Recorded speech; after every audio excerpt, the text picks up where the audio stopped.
Hi everyone, welcome to the stream. We're back. Thanks so much for joining last week. So, this is an interactive art class where you can paint along. The idea is to be part of a community and share what you create. And thank you so much for sharing your work on Instagram last week. It was just brilliant to see. I love seeing your work. And we'll get a chance to look at some of it in a minute. Yeah. Just incredible response. I think we've had something like 150 subscribers over the last 2 weeks, which is mad. So if anyone's joining us for the first time live, I just want to say welcome, and I hope you enjoy. So this week it's all about color, and I'm going to be using acrylic paints. But make sure you join in if you don't have that at home. You know, whatever you've got at home. Join in, and it's just about giving it a go, okay? And yeah, let's have fun. Let's paint together. Thanks for joining me. So let's look at the schedule. What have we got this week? Okay, so we're going to review your still life challenges, which is absolutely brilliant.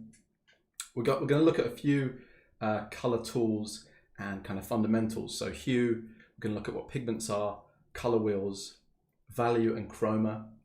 Okay, all really important stuff. We're going to look at temperature. I know that's tricky. It took me forever to get the hang of temperature, warm and cool colors, but we'll look right into that. We're going to look at palette arrangement.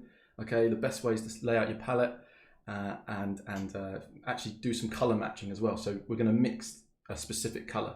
So if you've ever had trouble trying to mix a specific color, I'm going to teach you how to do that, hopefully. Then we're going to do a mountain painting, okay, and we're going to look at harmony and variety in color when we do that. And that's kind of like our warm-up painting. We're going to take a tea break, the all-important tea break. And I'm really excited to share with you, we've got an interview with Hashim Akib, and just incredible impressionist acrylic artist, and also Marie Antoniou, which her work just stuns me. I absolutely love it. Look at that chicken. I love it. So yeah, really excited to share the interview with you a little bit later. Then we're gonna do a painting inspired by their work, that expressive, that lovely, colourful work. And I'll set you this week's challenge, and we're gonna have a little Q&A on colour. So if you've got any questions on colour, save them till the end, and we'll hopefully try and get them answered. And we'll look at your work that you've created this week. So that's us. Hi everyone, say hi. Hi Jelly, hi Becca, hi Nikki, hi Poppy, hi Susan, hi Jane. It's great to see you guys. Okay, yeah, here we go. So the challenge from last week. Loads of you joined in the Still Life Challenge, and I think it was such great practice to draw from life. Set up your own still life and draw from life. So let's take a look at them. Look at it. I absolutely love this. So going out into the park, or I think this was a lake, and just using whatever you've got to hand from a lovely little still life. And look at that. It's bursting with life. That's just purely, that just says summer, doesn't it? And it's just wonderful. I love the pattern on the towel and everything. It just, yeah, it's a really, really lovely one. We're going to take a look at a few more. These are in a total random order. Max has put these together. So let's see. Ah, yes. So this one, love this too. Real interesting objects, right? Real intricate study here. And it was really interesting. There was another artist sitting next to this artist, and that painted the same composition from just slightly across. I wonder if we'll get to see it. But really interesting to see the same composition just from two different viewpoints. But lovely pencil work here, really, really impressive and really inspiring. And oh, I love this, love little line drawing. Well done, Nikki. Brilliant. Thanks so much for joining the challenge. I love seeing all the little trinkets and the items that you have in your homes. Now here's a great one. So how difficult, you know, it's really quite tricky to get that the bloom effect on the peaches, and I think Cameron's done really well here to capture that. And really, yeah, I absolutely love it. And I know that Cameron's 13 as well, and I think for his age, he's just amazing, you know. And I really, really hope he carries on. You know, it's brilliant. Oh, well done, Cameron. And yes, remember this one. So I think this was Ian's painting, and he sent in a picture of the setup too. And I just absolutely love this. Look at how painterly it is, and just it looks like you could eat it. The painting, it's just beautiful on the surface there of the picture, and I love the reflection too. You know, just such an obvious, clear reflection in the goblet. Yeah, beautiful work this week, guys. Let's take a look at a few more. Oh, wonderful. Look at the values on that. Really good range of values. So I just want to mention, I love that we can build that community on the hashtag Jake's Art Club. So if you want to head over there and like some of these images and comment on them. I saw some of you have, and it's just a lovely way for us to all connect. I love this. Look at that ceramic texture on that blue dish at the front there. Well done, Laura. Really, really cool. Let's have a look at one more. Oh, lovely. Nice little, it looks like pen and watercolors. Really beautiful. Well done, Deb. So yeah, really overwhelmed with the work that you guys have been sending in for the challenge. I hope that got you inspired, got you creating this week, and stay tuned for the next challenge this week. So let's jump into color. Okay, I know it can be a bit tricky, it can be a bit of a subject for people, but I'm going to take you through the basics, and I want you to know these tools. I'm going to come back to these on following streams, okay, and we'll be able to go over them and kind of revise them. So if you don't get it straight away, that's absolutely fine, okay. And it took me quite a while for it all to click as well. So here we go. So hue. Hi guys. Hi Richard. Hi Terry. Hi Hash. Brilliant. So hue, the name of a color on the color spectrum dependent on its dominant wavelength. Okay, so light has a wavelength, different lights have wavelengths, and basically we're saying hue here, we're identifying them based on the color that they look like. Okay, so if you think of a rainbow, you're spot on, you know, and we can put colors into these categories. And sometimes paints, they come in funny names, like one of my favorites, Viridian, and it's either an old name or a Latin name, and you know, it might be quite obvious that it's green, but you know, out of the tube, the paint name isn't the hue. Okay, that's its name, and we can find its hue on the scale. So this would be described as a green blue or a sort of a cool green. Okay, and I'll go into more about warm and cool in a minute. So that's hue. It's not the name of the paint, but the name of the color. Okay, and here we go. A little bit more about color. So pigments. If you ever wondered how paint was made, it's an insoluble dust, basically, like a pigment powder. I put it into a vehicle, such as oil or an emulsion or some sort of gum, and that mixed together creates the lovely paint that we use, and we can spread around and create these pictures with. So really, it's just dust. It's colored dust. And what's quite interesting about this is these, you know, the pigments that are available to us. So if you look at wavelengths visible to humans, so all the different types of colors that we can see on the left there, it's a real broad range. It's wonderful. And then in the middle there, the color range of computers and TV screens. So they can still do quite a lot. You know, they can capture quite a lot of that visible range.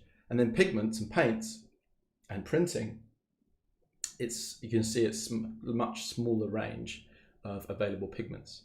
So, and this diagram isn't quite accurate because we're viewing it on a computer screen or a TV screen. So the visible, the one on the left wouldn't be quite as, would perhaps be brighter or you know, would look better. But you get the idea. So we have to we have to use the pigments that we've got. Yeah, I just thought that was interesting. I don't know if it was relevant, but now color wheels. So color wheels, we wrap the color spectrum that we talked about earlier, the different wavelengths of light, around a circle, okay? And we merge the two ends on red and purple, okay? So merge them two ends, and that's what we create. And there's all different types of color wheel, okay? All different types of color wheel, and here we've got one, an older one from the left, developed by scientists and artists, you know, all over the time, all throughout time. In the middle, this is my color wheel that I've created. I'm not saying I've invented it, but I put it together. Nice warm and cool Primaries color wheel that we can use a bit later. And on the right here, the Yermby wheel, which is really nice for plotting pigments on. Okay, and I think we'll touch a bit on that in the next stream because we're going to go on to limited palettes in the next stream. But yeah, so different color wheels are used for kind of different things. You might have seen something like this in school class. Really basic color wheel with the 3 primaries. Now primaries are colors that are used to start mixing other colors with. Okay, so you might start with three primaries and then you mix the other ones. So if we were to mix these primaries, we'd make secondary colors. Okay, so we've made orange by mixing yellow and red. We've made green by mixing blue and yellow, and purple by mixing the blue and the red. So really, it's a lovely, yeah, that's the, I don't know, it's not lovely, it's a color wheel. But yeah, what I wanted to say was, let's use let's make a secondary color now and prepare one of our canvases for one of our paintings. Okay, so this week I'm actually going to be using a board, gesso board, smaller one and a larger one. I'm going to use the smaller one first, so I'll just put that there. And so I'm going to prepare this now, and I hope you have a surface or some paper that you can prepare with me, and we'll get ready for a painting. And what did I want to say? Yeah, let's do it. Let's mix. So let's mix an orange. Here we go. Oh, let me get in focus.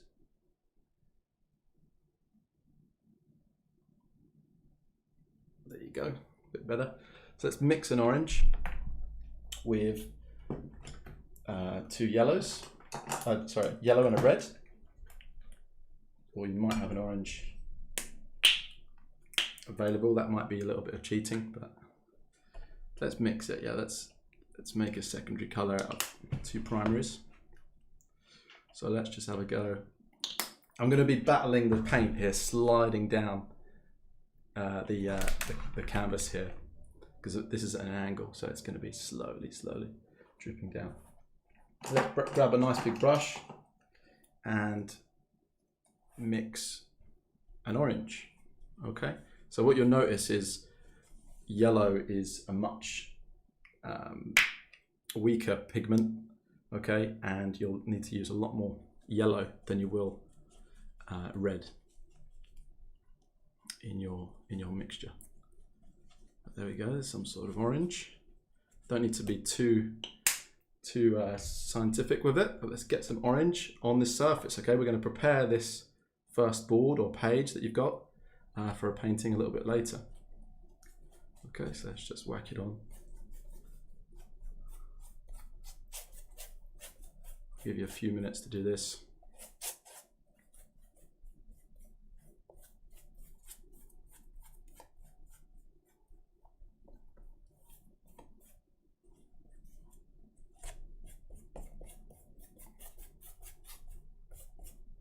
So we've got some of the white coming through on this, and that's making it really glow. It's really nice.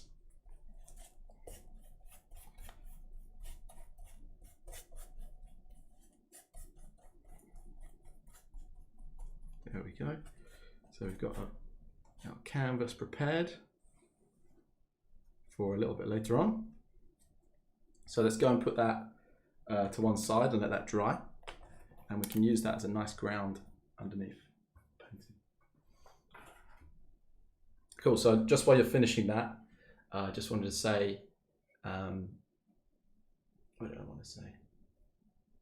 Yeah, oh yeah, we're painting this lovely mountain range to the left. And the reason we want to paint it orange is to create some color harmony. Okay, so we're going to be muting the blues that we put down with the orange underneath, and it's going to make this really nice effect. And also some of the orange will come through on the canvas. We'll let it shine through, and that will create a nice little bit of optical color mixing and a little bit of interest here and there. Okay, so hopefully you've got a nice orange canvas. Let's move on with the lesson. So next we've got value. So value explains or describes kind of how light or dark a color is. Okay, so you can make colors lighter by adding white, and darker, make them darker by adding darker colors, or by adding black. Okay, so let's give that a go. We're going to make 3 values of red now. So get some red out and get some white. We'll start with them. We're going to try and make these 5 values of red. So I've got crimson here. Doesn't matter what you're going to use. Just use a red. Just going to wash my brush.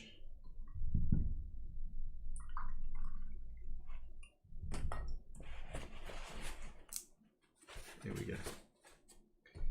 Use a different one.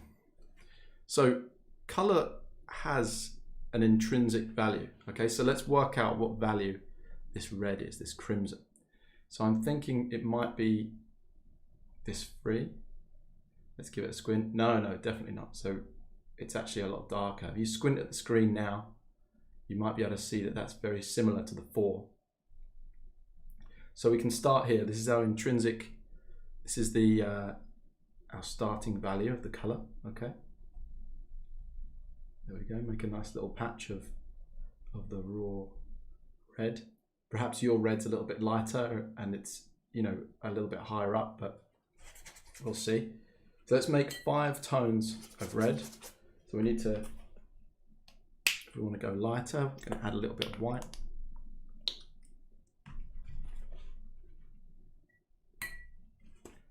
Okay, let's make a mix. So we want to bring a little bit of white in, not too much.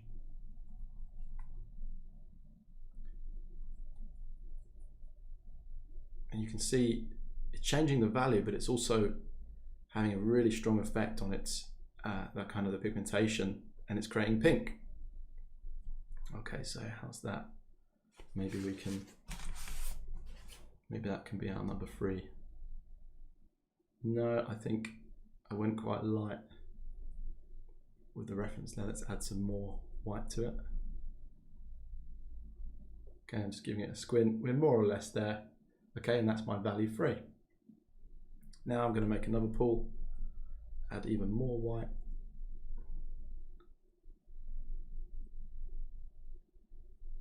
A little bit of practice color mixing.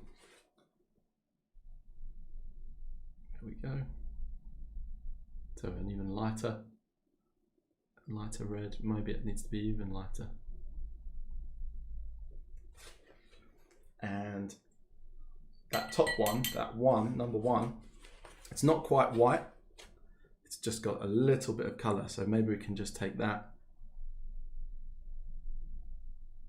Maybe just a little bit more white.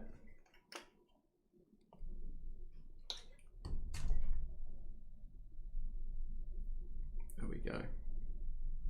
And that might be our value 1. Something like that. Okay, now you ask, how do we go darker than the color than the color out of the tube? How do we do that? Well, it's adding black or adding a darker color, right? So we'll start by doing the color, and nice blue. I like to use ultramarine to darken darken colours. So let's get some ultramarine, or just any blue that you have will do.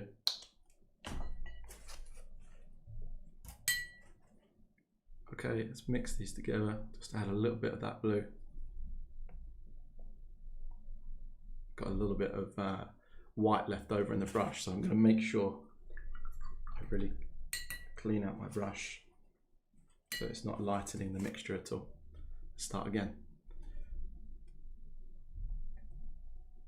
Bring a little bit of blue in. There we go. We're getting a darker red, you see. And maybe that's a bit darker, a bit more blue. Maybe that's something along there. So we've got 5 values of red. Hopefully you've got something similar. 1, 2, 3, 4, 5. And yeah, I'll just show you really quickly what would happen if we added black instead of blue. I need to get my black out. Okay, so let's add a little bit of black to the red instead of the blue and see what happens.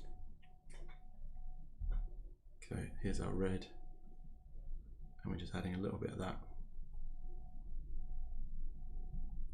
Very similar. Very, very similar.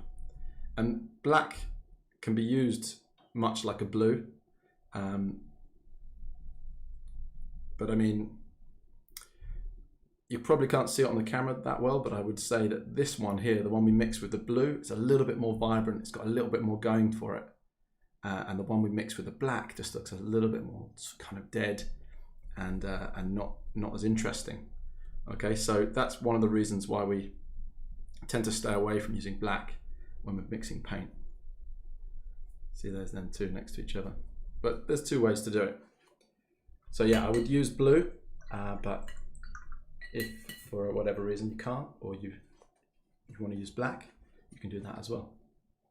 Okay, so well done everyone. I hope you got 5 values of red, and I hope that helped in some way. Next, we're going to look at saturation. Okay, chroma, it's called. So I like to call it saturation. It's not technically called that. Saturation is something very slightly different. But chroma is the intensity and purity of a color. Okay, and the paint straight out of a tube usually has the highest saturation possible. Okay, the highest amount of chroma, and you can desaturate, or you can lower the chroma by adding its complementary. Okay, and a complementary is the color that's opposite that color on a color wheel. Okay, so on this kind of basic color wheel, here we go. So we got green is opposite, so we could add a little bit of green to red, and we could take away some of that brightness and intensity of the color. Or we could add black or white, and that would do the same thing. So now I'm going to try a little bit of a brainiac, a little bit of an experiment, just to kind of explain why I like to call it saturation. And so I've got a tub here. I hope you can hear me. I've got a tub here full of watercolor paint, and I've got like a terry towel, and I'm going to try and demonstrate saturation. Okay, so here we go.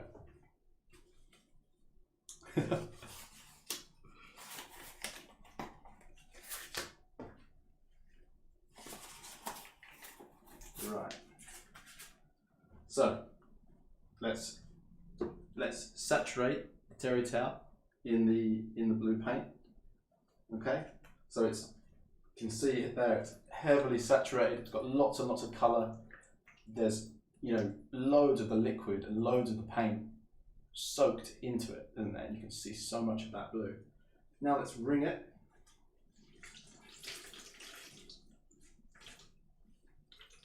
Let's take some of that pigment and that paint out, and look, there we go. We've got a nice baby blue towel. Okay, a much less saturated color. Well, I don't know. I hope that kind of sticks in your memory, because we're adding white to the balance. We're adding white of the towel, and that's going to affect the Chroma, okay, can affect the saturation and make it less saturated. So, yeah. Give me one sec. Oh, hi. Someone from Italy just joined. Welcome. Hope you're doing well. So, saturation. Now let's put it to the test. I've done the silly experiment. Let's do a little warm up. So, I'm just going to grab a new page. And let's change the saturation of blue. Okay, so let's get some blue. I'm going to go for, what could we go for? Nice phthalo blue. There we go. And I need a red. I need a yellow and a red to be to make the orange that's going to be opposite on the color wheel. Hold on a second, I'm just missing a red. There we go. Got a nice cadmium red. There we go. So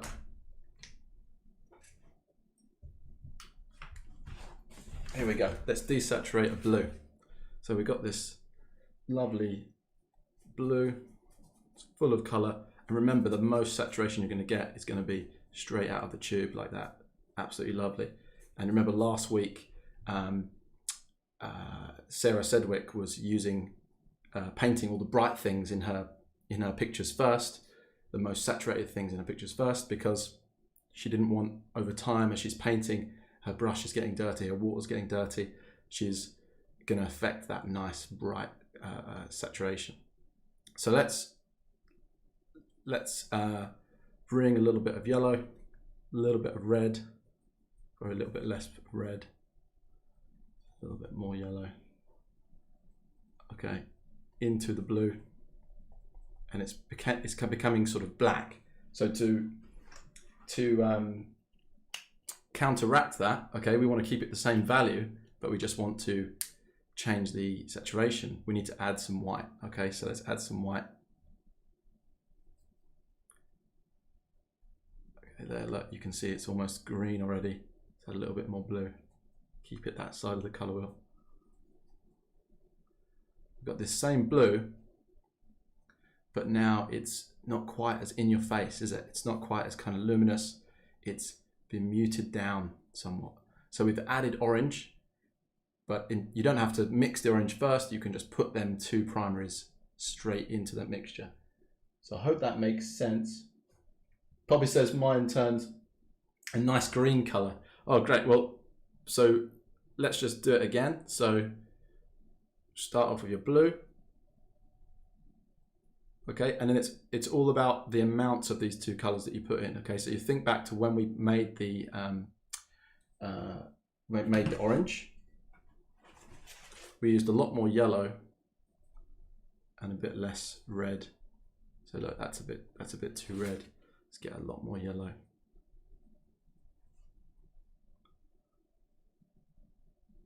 Okay, something like that. Let's put a little bit of that in our blue mixture now. Probably need it to be a slightly more reddish.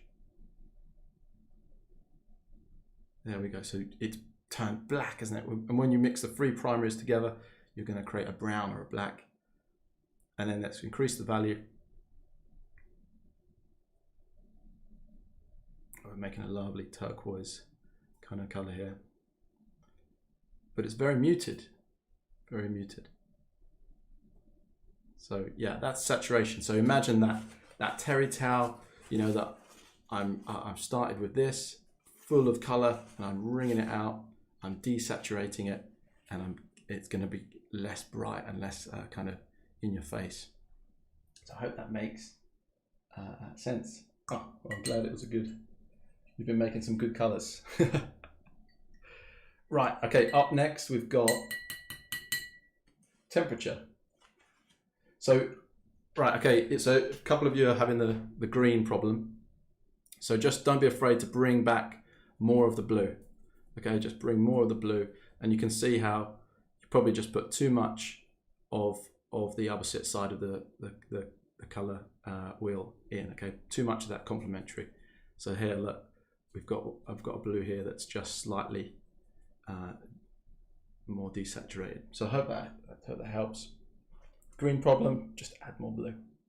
And you can do that for every single color on the color wheel. Okay, so if we had a purple and we wanted to desaturate it, we could add some yellow. Yeah. Okay, so temperature. This is my favorite part. I absolutely love color temperature. So where are we? Yeah, color temperature is kind of tricky, can be the kind of difficult thing to get your head around, but stick with it, and over time you'll develop a sense for color temperature. Okay, it will become kind of second nature to you. So we've got this basic color wheel, and we can split it in two. Okay, we can split it into cool colors on the left there and warm colors on the right. And that's only going to be true if yellow is facing up. Okay, so if you're spinning the color wheel around, they'll be on different sides, but cool on the left and warm on the right. And I like to call them the cools swimming pool colors, okay, because it makes me think and feel of kind of being at a swimming pool, chlorined water, that kind of blue. You can really imagine that, you know, it's a vivid kind of turquoisey blue.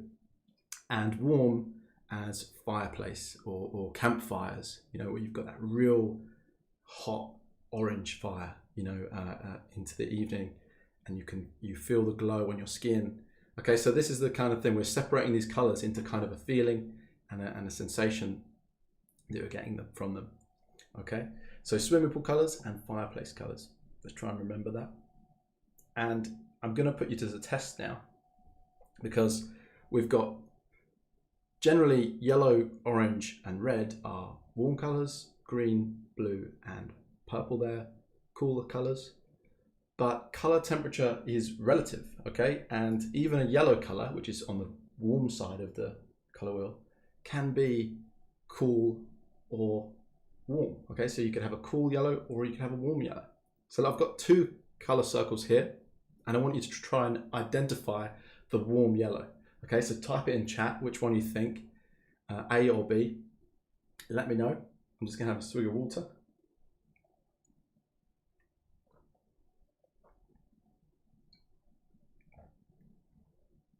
Becca thinks B, Jack thinks B. So what's the warm, what's the campfire, you know, what's the fireplace yellow? B, B, B, B, B. Okay, everyone's choosing B, well done. Okay, definitely, we've got the cool on the left there, that kind of lemon yellow, and really, it's definitely a bit warmer, isn't it? It makes you feel a little bit hot looking at that one on the right, and that's kind of like a cadmium or something like that.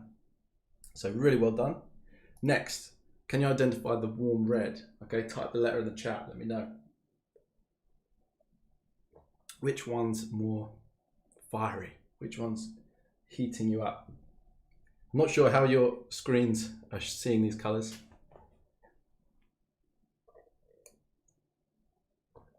What we got? What we got? What's the warm red here? Might be tricky. Oh, okay. So lots of mixed answers here. We've got A, B, A, B, A. Jane saying A. Brilliant. Okay, so I'll show you. This one, the warm is actually on the left, okay? And the reason why, it's just slightly closer to an orange, okay? It's got a little bit more yellow, a little bit more campfire in it. And the cool one, it's a little bit towards the purple side, which would be being affected by a blue, and therefore a little bit more swimming pool blue. Okay, so warm and cool. I know it might be tricky at first, and you might think, no, that makes me feel warmer, but over time, I hope it begins to make sense. So here we go. Can you do this for blue as well? And a little bit of a trick question. So can you identify the cool blue this time? Which one's the cool blue? Let me know.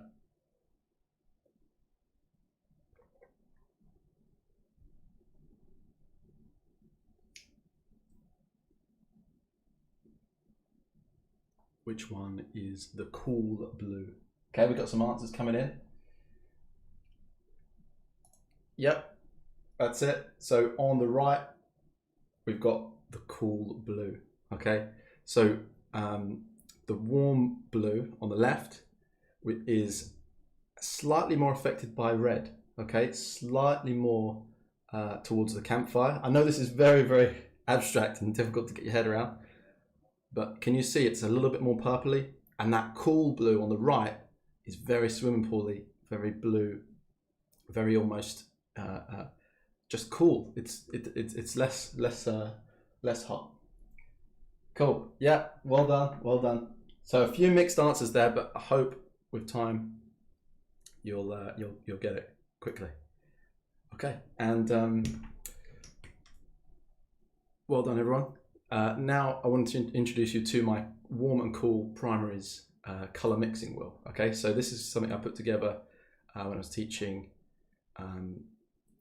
a little bit, I think late last year, and I think using two primaries is such a great way to kind of access the full range of color. Okay, so if you're limiting yourself to just one primary or three primaries, you can't quite get as much vibrancy in your color mixing as if you've got a cool and a warm of each primary, you can really access that full spectrum, that full wavelength thing that we looked at the beginning.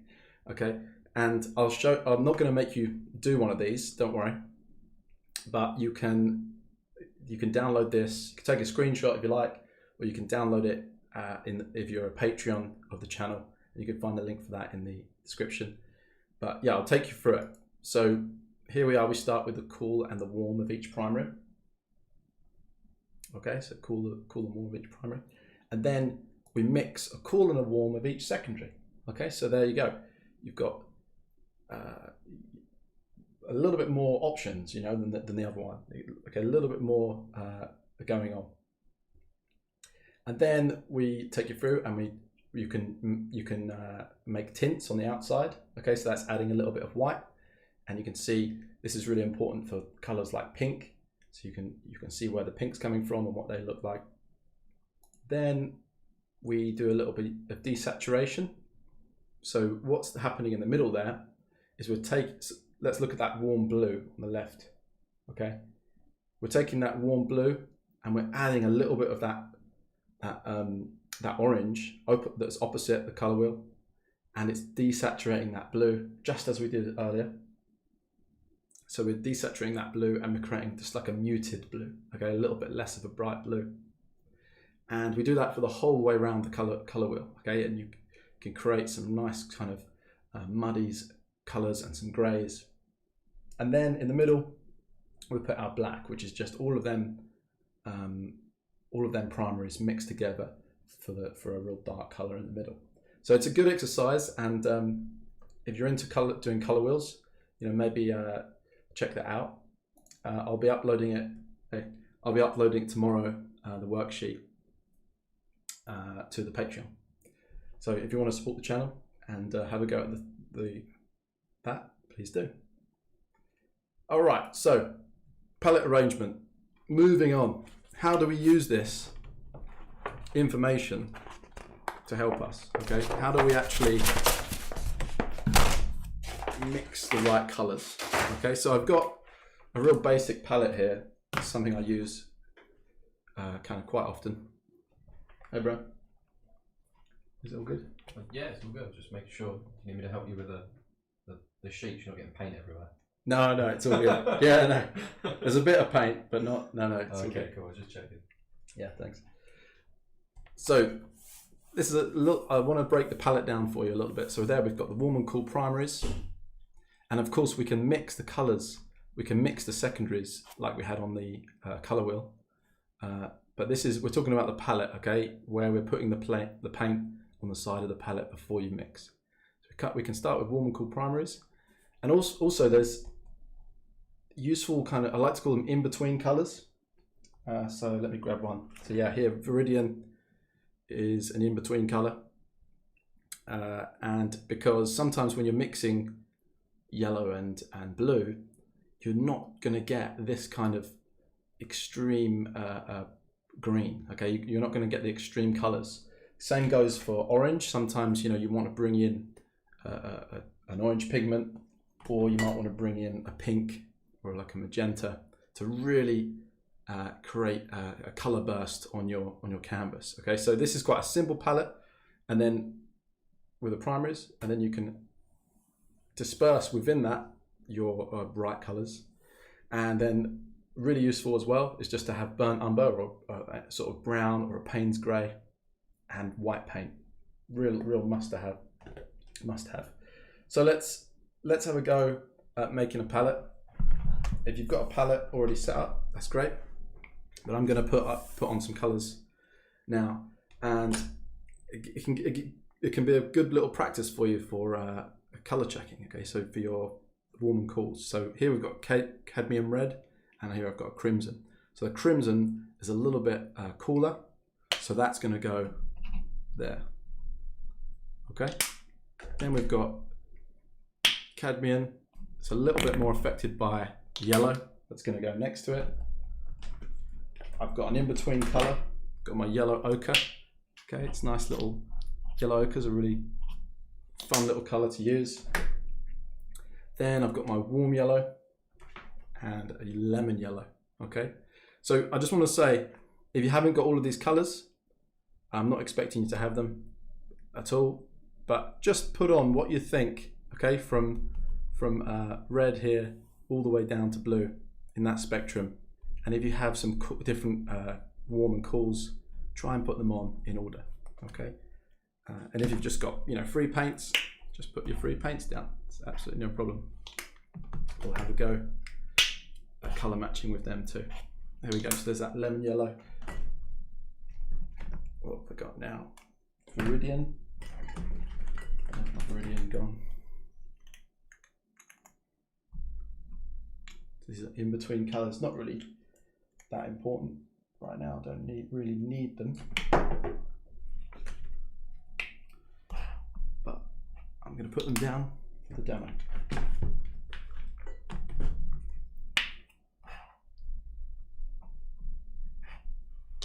There we go.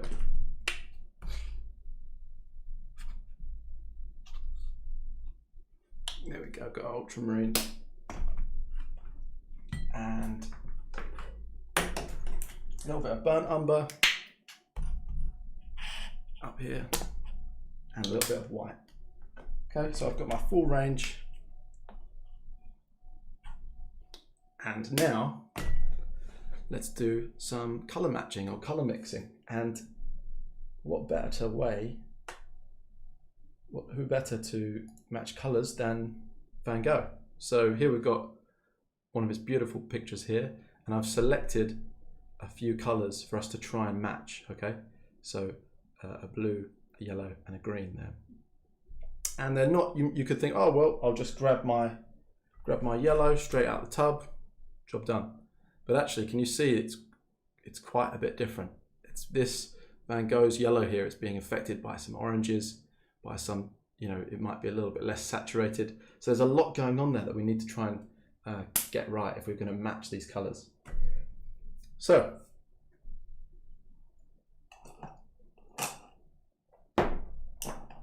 here we go. Let's get a nice clean brush, clean water, clean brush, and let's have a go at doing this blue. So first of all, when we're color matching, we want to start off with the color that we think is most like the color we're trying to get on our palette. Okay, so I'm going to say this blue here, maybe this one there. These two are very similar. This one down here is a little bit warmer. Yeah, I'm going to say this blue in the middle that I've got is the most like that blue. But what's wrong with it? It's too dark, isn't it? So let's add some white. All right, add some white to that. Get it the same value. So there's a few questions we can ask. Is the color we want lighter or darker? And is the color we want warmer or cooler? And is the color we want higher saturation or lower saturation? Okay, so there we go. Is it Here's a mix just with the white. I think I've gone a little bit too bright, so let's add a little bit more of this blue. See, trying to match to this. So yeah, so it's still a little bit bright. But it's also too blue, too kind of processed out of the tube. And I never really like using paint straight out of the tube. You know, it's got, I mean, sometimes it's got to be, maybe if I'm just being really expressive with color and I want some like kind of neon colors, but I like to make my own colors, right? And we're matching Van Gogh here. So let's add a very tiny bit of red and a very tiny bit of yellow to dull that color down. Okay, so we're adding orange, which is a complementary color, to blue. It's going a little bit green, so I'm going to add a little bit more red and a little bit more of the blue too.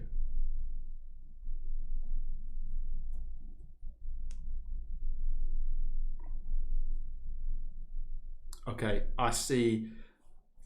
Let's now look. Let's do the quiz. Okay, so on here, my one is, it looks cooler.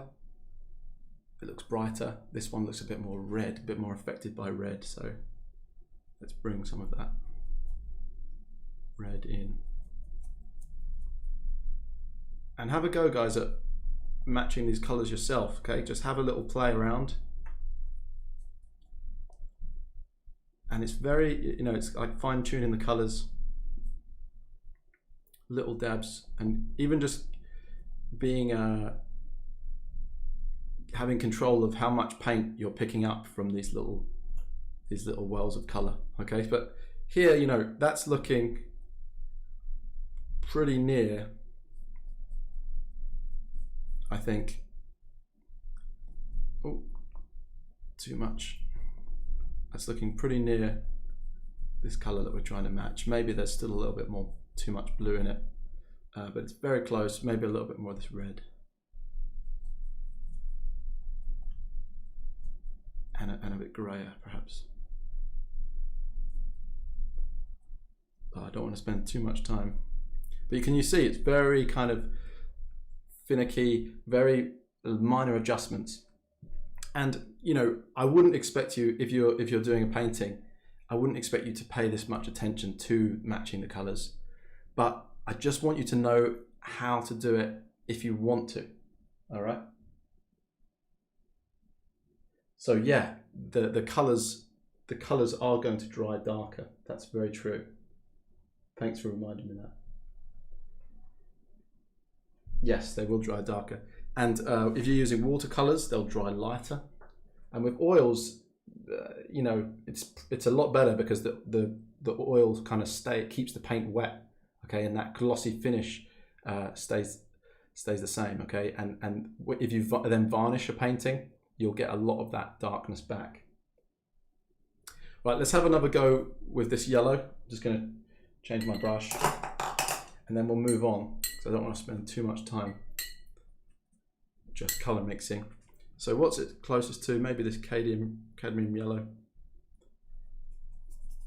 But look at that, it's way too bright, isn't it? Okay, so what's opposite yellow?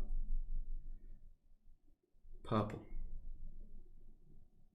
So let's mix blue and red. Let's make a purple.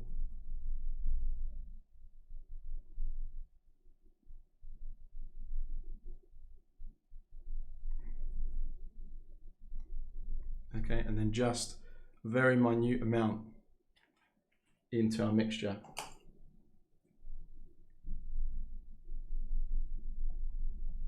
Just to give it a little bit of earthy feel and take away some of that saturation. I've gone too much. I'm trying to bring some more yellow back in. A little bit of white to increase the value. There you go. So that's probably near enough. I could probably be a little bit darker, but I think that's near enough. So what I did there, I used the cadmium yellow that was closest to what it was, and I just put in red and purple. I made a red and blue, made a purple, okay, opposite the color wheel, okay, and that's just taken away some of that brightness and that glow. How's everyone getting on with this? Should we leave it there, or should we do the last one?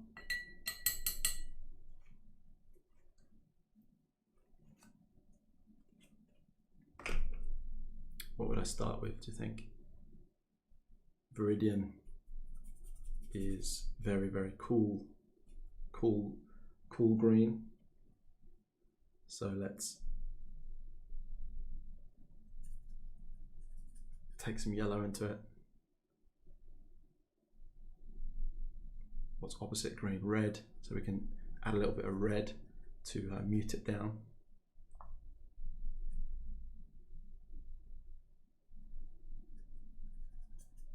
Something like that.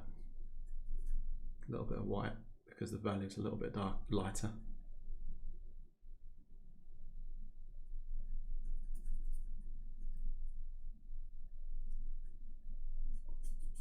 Okay, maybe I feel like there's a little bit more blue in it, just slight touch, a bit more blue. I don't know, maybe not. But yeah, there we go. So we've started with this Viridian, very kind of sickly, very, very strong green, and we've muted it down, and we've created something a little bit more similar to that palette. So guys, I hope that helps with color mixing. I plan to do a video on this, standalone video on this in the future. And obviously I will also come back to the terms and the different things that we've discussed. I just want to say the reason why we put the colors in this order, okay? And that's, I'll show you the palette arrangement thing again.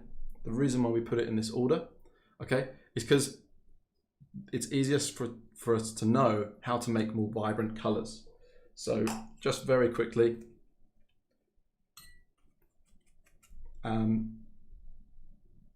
if I wanted to make a vibrant green, I would use the cool yellow and the warm blue, okay, and that's going to make a much stronger green.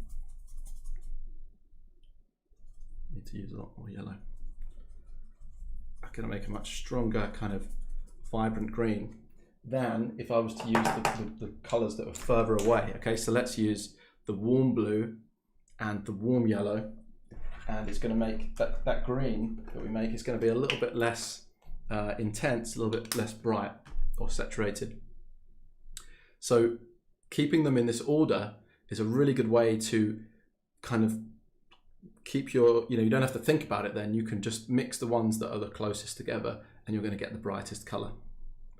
Okay, so there we go. Let's mix the warm yellow and the warm blue, and we're going to get a less intense green. Can you see that? It's almost like murky, like a camouflage green, like something sickly. So there's a real big difference here. Yeah, so I hope that kind of makes sense. Mixing things closer is going to produce a brighter color. Right, yeah, so put them in the rainbow and you'll create nice bright colors. Oh, Max, could you grab me some kitchen paper? Kitchen paper? Please. Right, here we go, guys. We're going to start our first painting and we're going to do that nice mountain range. So hopefully your canvas or your page has dried now, or nearly dried. This one. Yeah, please. And we're going to paint on this. So let's get ready. Let's set that up. I've lost my. Here we go. Let's do this. Our first painting. So we've got 25 minutes and we're going to do this beautiful mountain range. Okay. There we go. Trying to line it up for you.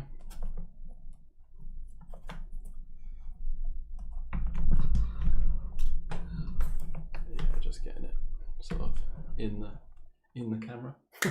Yeah, all good, all set. Thank you. Anything else? Just a glass of water would be great. Get rid of those. Right, here we go. So we've got this beautiful orange background and we're going to start putting blues and things on it. And these blues are going to be very muted down. There's going to be a lot of fighting between the orange background and the blue that we put on. Thanks, cheers. There's going to be a lot of fighting. And so we're going to have to be quite thick with our paint, and we're going to have to really layer this paint on and use a bit of white and everything to combat the orange. But it's a challenge. I want to do it. It's going to hopefully produce some nice results. So let's give ourselves 25 minutes. 25 minutes, and let's have a go at this mountain range. I'm going to start from dark to light, and yeah, let's paint together. Let's do it. I'm going to use some nice flat brushes. Just feel free to join in with whatever you have. So using that orange is going to create a little bit of harmony, hopefully, for us. I'll explain that as we go. And we also want to get variety in here. So if you look at that image, it's got a lot of kind of warmer blues, probably towards the bottom of the image, and then cooler blues as you go up the mountain. So we need to capture that variety. You know, I don't want to just use one blue for the whole painting.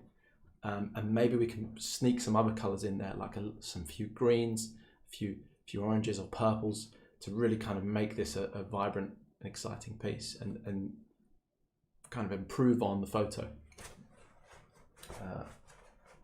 Cool. Okay, so just a little tip before you paint: if you just dip your brush in the water, that just sets the brush up nice. If it's dry and you're going straight into the paint, your brush is kind of soaking up that paint. Give it a little dip in the water.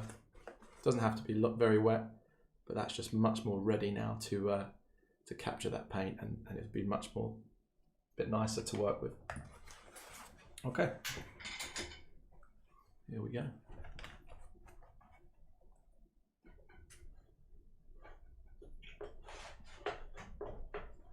Oop. One sec. Okay. Now we're ready.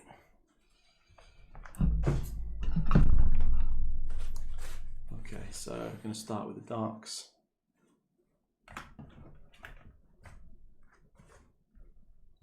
Get a bit more ultramarine. So I'm going to make a nice dark with ultramarine and the crimson.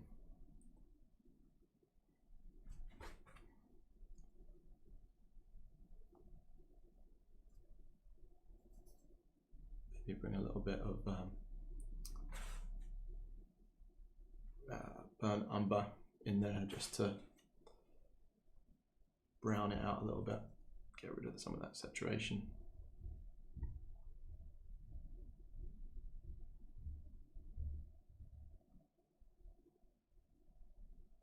There we go. Okay, so that's the little sketch.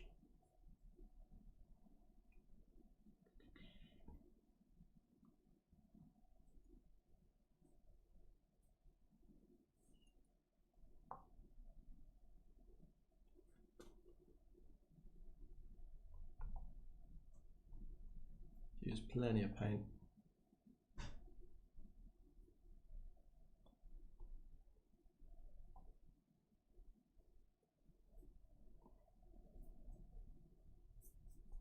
So I'm just going over these darkest areas.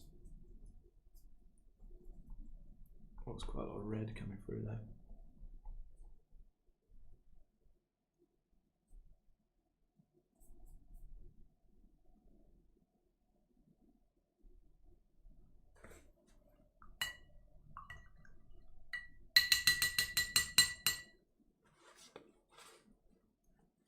So right now, let's just cover the canvas. We're starting dark to light, and I'm going to start to suggest texture and things, but first of all, I just want to mix some interesting blues and some interesting things.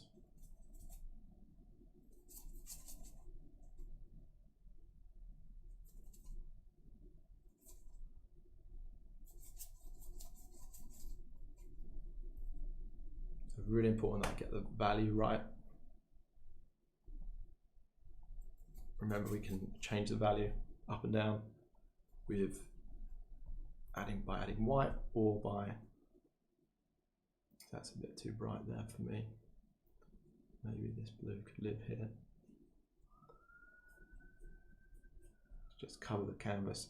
So you want to start with real big brushes. I could probably go bigger than this. And just think, you know, real stepped back from the painting. Almost like we're just putting together a little thumbnail colour study.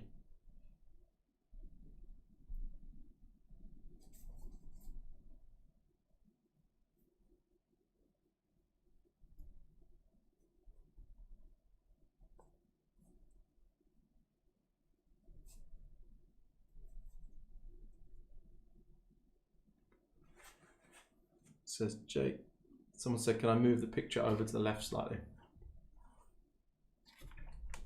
Like this. You want to see the colours? See my mixing bit? Does that help?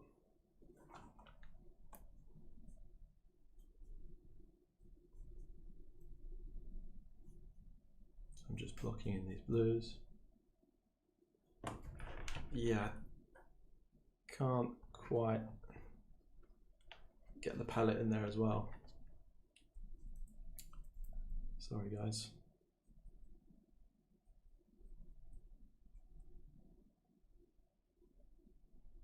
Maybe for the next one I'll put the paint splodges right next to the canvas, and I'll use the other side of the canvas to mix, and then you'll be able to see it a bit better. But yeah, I'll show you these areas. So as the mountain's coming up here, it's getting lighter, but it's also getting less saturated. So I'm adding the complementary color.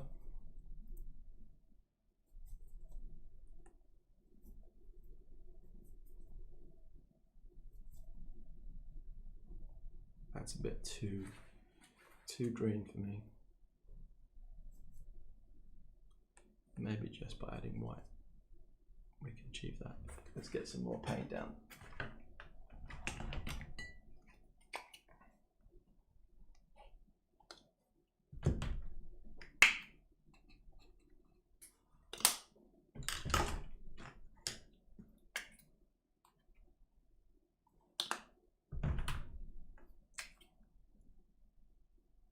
It's funny, I'm like worried to put too much on because it's just going to slide down. Okay.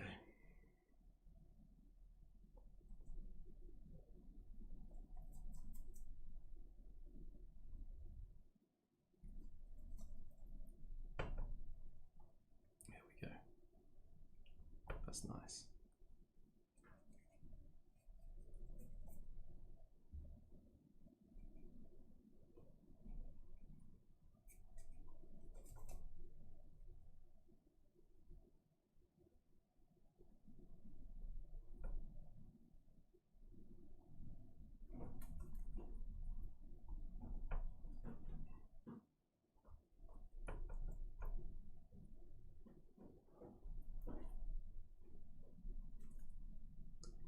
I'll definitely set it up slightly differently in the second half.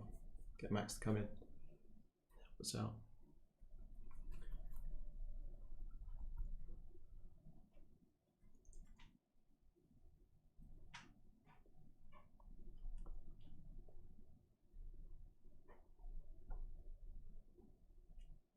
So I'm not even thinking that they're mountains at the moment. I'm just putting in the colors.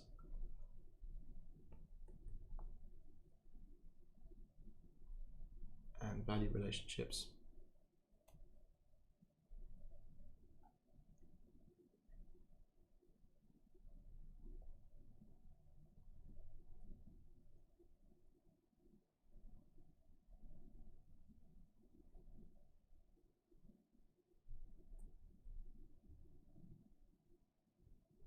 And kind of just crossing my fingers that it will start to come together.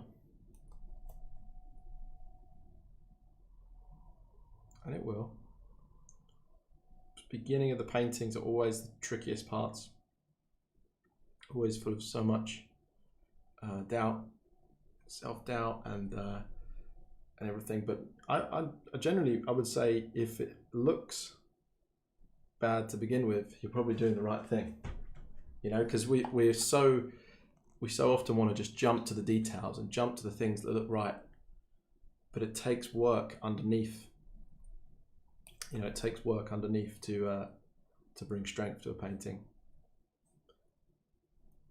So the longer you can stay in that kind of abstract zone, where you're just blocking in things, I think the better your results will be.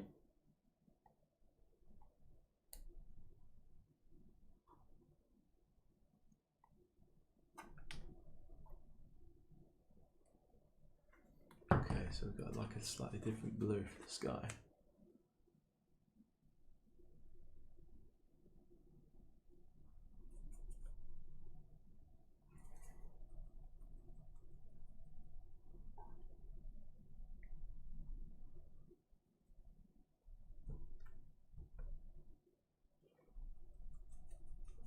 How much time we got? 14 minutes left.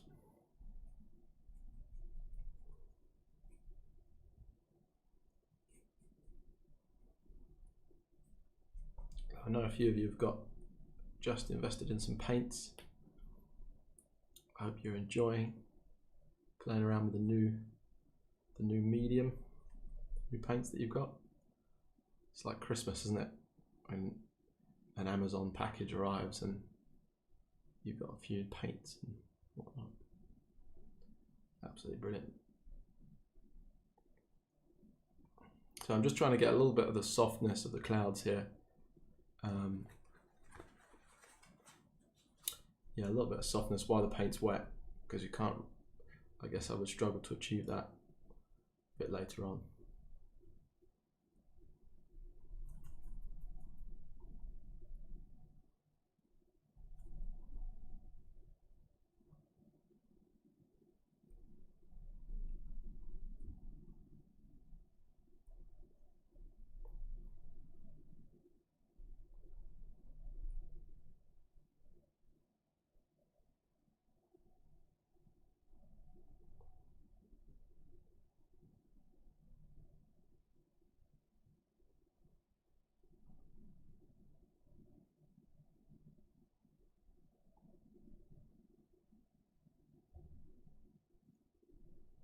So I'm getting to the point where I just need to start adding a few bits of detail to bring out the subject.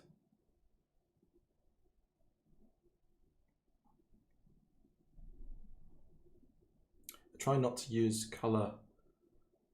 a color in just one place, but try and, you know, put it around the canvas a little bit where you can see it. And this is going to help with that that unity, that harmony of the painting.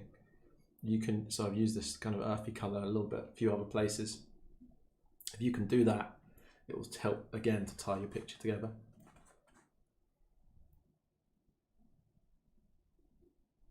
Right, I think I'm going to stay with this large brush for the whole painting.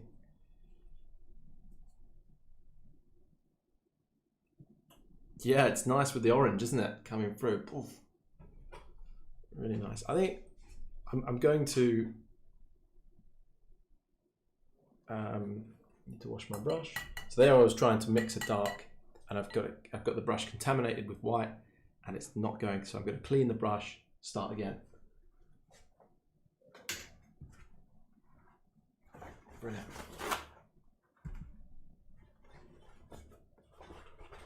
Cool.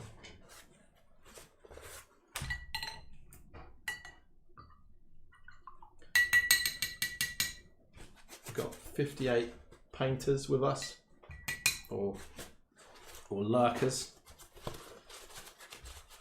It's great. I hope you're enjoying this little scene. So I need some more crimson. I want to go for the darkest dark I can get, so I'm going to use the coolest red I have, and the warmest blue. So crimson and ultramarine, and that's hopefully going to make a real nice dark for us. It's a bit, the crimson I've got isn't, it's like quite a cheap crimson. This crimson here, this is quite cheap. It's not quite as dark as I would usually want it if I was painting with oils or something, but I can probably combat that by just adding a little bit of burnt umber, which is going to bring some yellows in and help make a dark. So there we go, look, I'm making that dark there. Right, let's put this in a few places. So now I'm squinting my eyes. I'm going to use the texture of the brush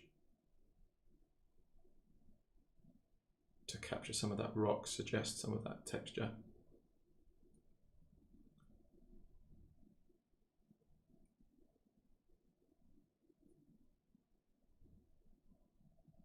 Love painting mountains because they're so loose, they can be so fun.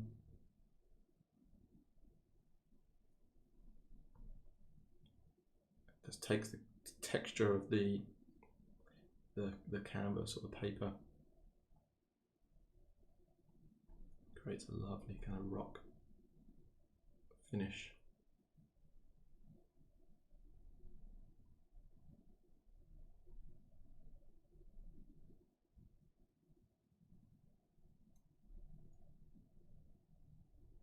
Now I want to be careful with my lines here. I don't want them to become too uniform. So you see here I've got 2 lines or even 3 lines next to each other. I want to break that up a little bit if I can, and not just put in uniform lines next to each other, okay? Because we want that rhythm, that variety. Okay, we don't want things to be,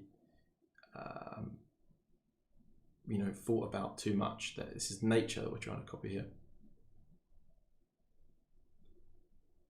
Copy or make an impression of, I mean.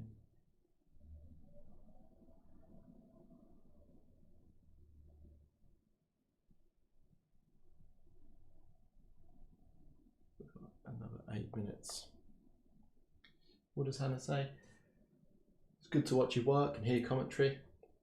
It's all new to you, but I'll learn from you and then try it for homework. Brilliant, Hannah. Brilliant. So yeah, make sure you stay tuned for the challenge this week, and get involved on the hashtag. I absolutely love that you guys all talking to each other last week and commenting on each other's posts. I love that. Really positive and really encouraging. So thank you. Right, what do we need? What do we need? Let's get some angles in there.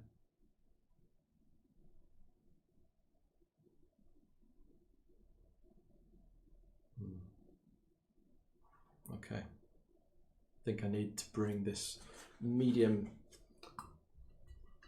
warm, cool, warm something blue back in here and take away some of this yeah, let's see what we can do. Always running out of white.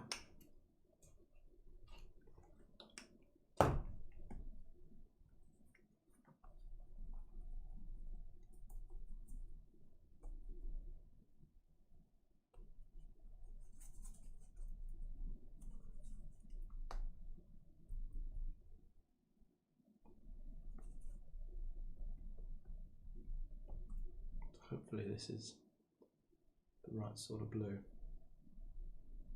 It's a little bit turquoisey, but I think I'll go with it. No, I need it to be a little bit more warm than that. There we go.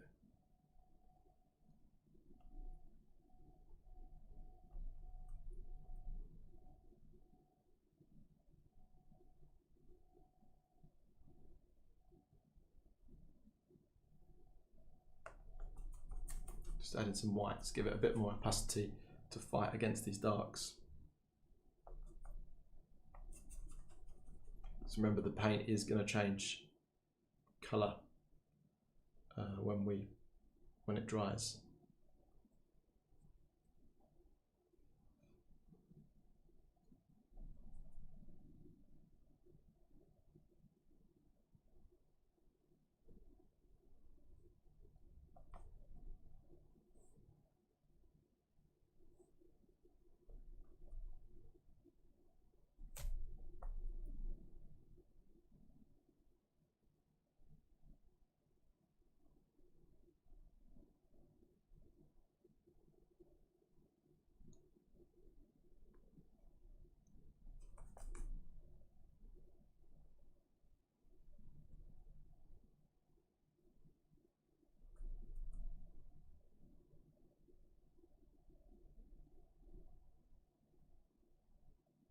I've got 4 minutes left.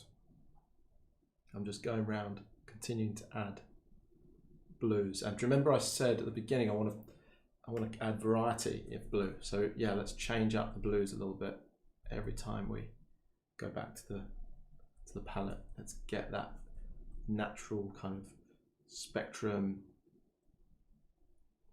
that you would probably see on a beautiful day in the mountains.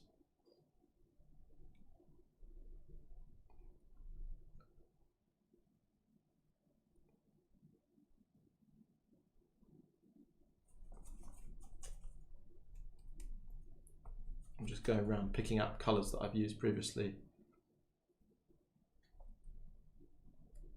and mixing them into my paint, and that's going to help again with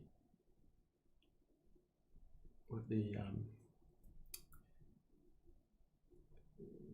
you know, bringing the painting together.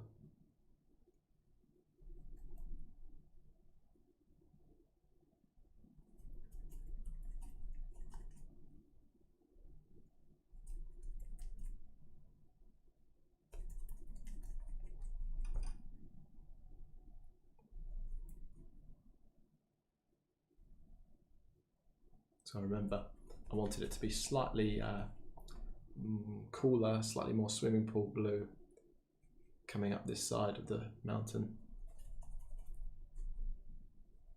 So I'm going to make sure the blue that I'm putting on there is that, you know, is what I can see there.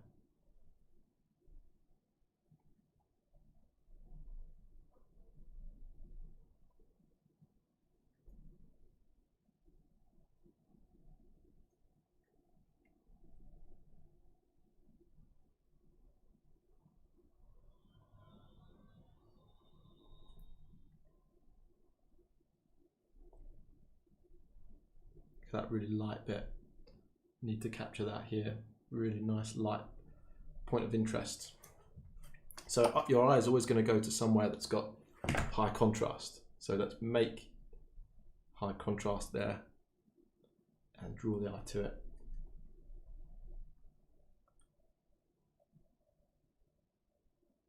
Needs to be even lighter.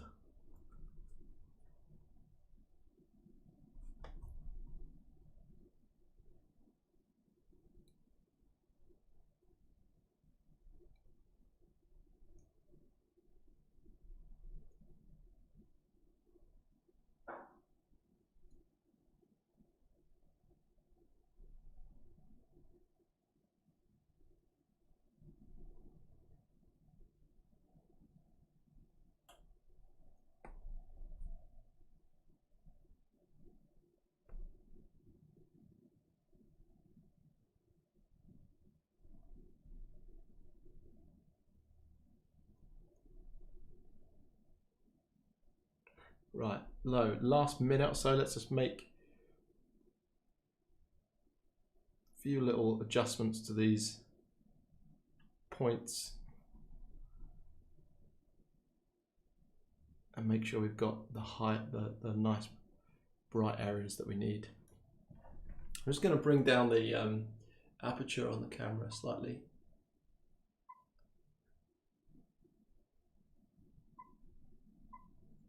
Hopefully you can see a little bit more of the range. So yeah, 40 seconds. Let's add a few little highlights.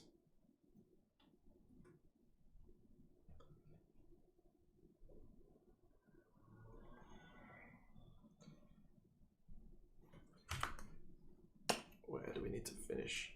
Where do we need to?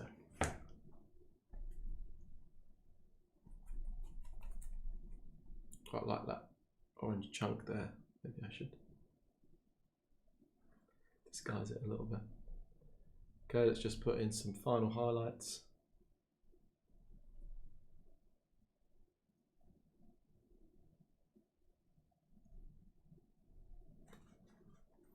Oh, that was a bit much there.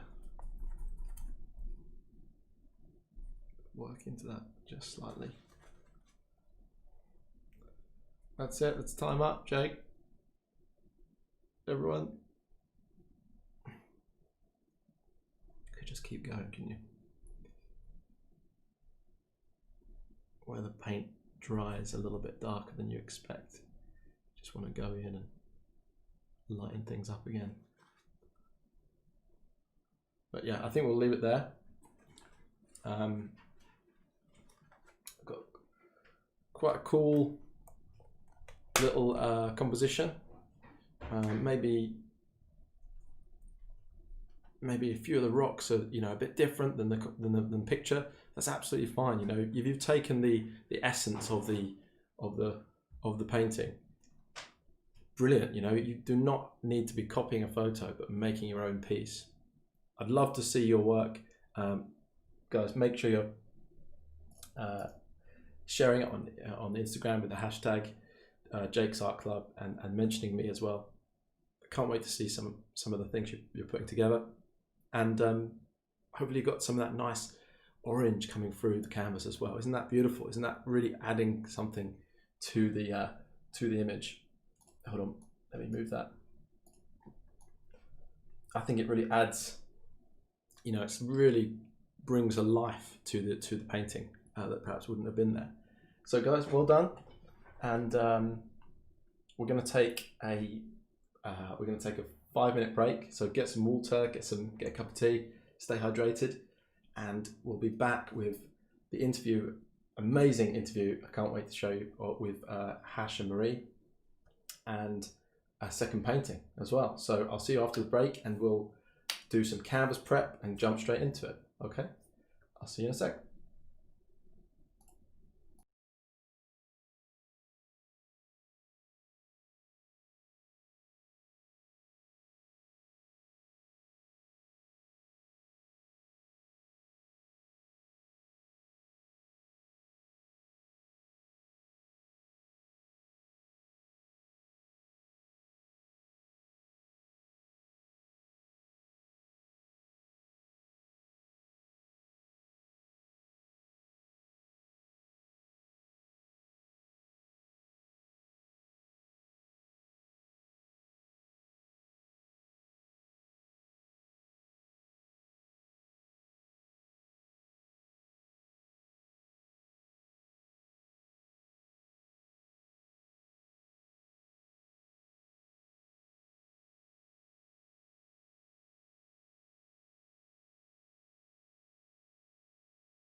That's right.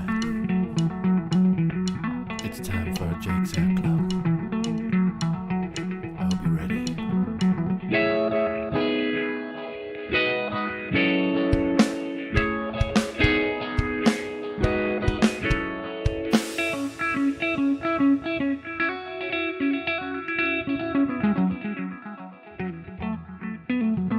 Tips and techniques every 2 weeks.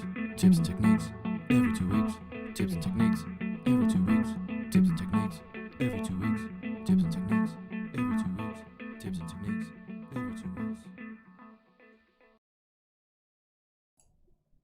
Hey guys, hope you got some water or a nice drink and ready for the second half. So we're going to do a really cool picture. Hold on a second. We're going to do this amazing chimpanzee image, but first of all we need to prepare our canvas. Okay, so where are we? There we go. So I've got a slightly bigger canvas this time. I'm going to go a little bit bigger, and I'm going to cover it with a pink, I think. So I've got a processed magenta here, but that's probably too much. I'm probably going to make a pink out of the crimson and some white, and cover the whole canvas. Okay, so while we're watching this brilliant interview, you might want to cover your piece ready for the next painting. And yeah, you can choose any color you like. Okay, you don't have to choose pink. It could be blue, it could be gray, it could be yellow, but let's get some color down. Okay, and hopefully during the interview that will make sense why we're going to do that. Okay, so let's say hi to Hashim Akib and Marie Antoniou. Hi, Hashim, Marie. Welcome to the stream. Hello. So great to have you on. You guys are absolute mentors and incredible artists, and such good teachers as well. And yeah, you've really helped me, and I'm really excited to have you on the stream and share your work and everything with our viewers. I know who you are, but I guess our viewers don't. So tell me a little bit about yourselves. Who wants to go first? Marie. I've been an artist and tutor for probably 20 odd years. I mainly do wildlife painting. That's what I love to do. I've been running my own classes. I exhibit. I've got a few galleries that take on my work. I also write for the Artist magazine, so I've done a few step-by-step articles for them as well. And Hash, how about you? Yeah, no, I've always done art. Haven't done anything else. So I started as an illustrator years and years ago, and I just pulled out of it, just explore fine art a little bit more, and that became even more commercial. But I do a lot of things in art. So I do writing, painting, galleries, demoing, written 4 books, and yeah, do classes. We're doing online classes now. So yeah, anything just to keep the art dream alive. So tell us about your new website. Being a professional artist, sometimes you meet clients who buy your work, and one of the first things they ask you is, where's that street in the painting? Or where's the animal from that you just painted? What's the name of that chimpanzee? Exactly. So if you say something like, I clicked on Google or Pinterest and I found this image. Yeah, at National Geographic. Yeah, or something. it hasn't quite got the ring of authenticity about it. So essentially what we're trying to do is we're trying to offer something where it's a bespoke image that we've taken. So I'm hoping we've got a good eye for an image. So they're bespoke artist images that people can take up, and that, you know, they don't even have to learn how to use a camera. Yeah, I mean, essentially the site is an extension of our workshops. So when we run our live workshops, we have folders and folders worth of photos that are mainly ours. So if anyone wanted to do a painting and then sell it, there's no issue with copyright. So it's not, this website's not just references, there's also tutorials. Yeah, so we have some demos that Marie's done, some demos I've done, but also we're taking on our monthly workshops online. Students that are taking part in the projects get to exhibit their work on the site as well. So we're trying to turn it into a bit of a community.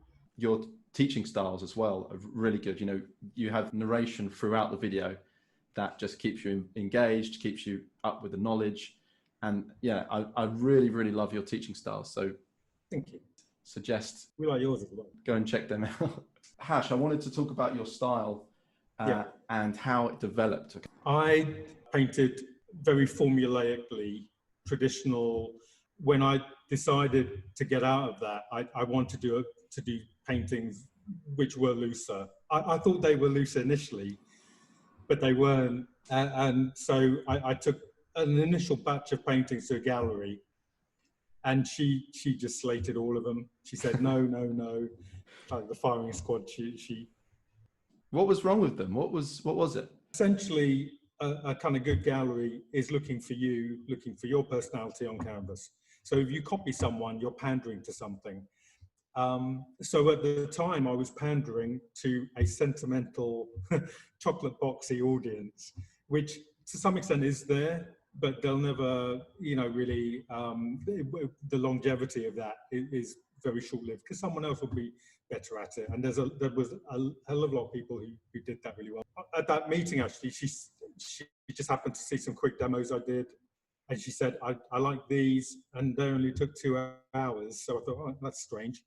And that was the light switch, really. I said to her, give me a week, I'll come back next week with some quick paintings. But how much more fun is that, right? Getting it done in a few hours and having that impression straight away.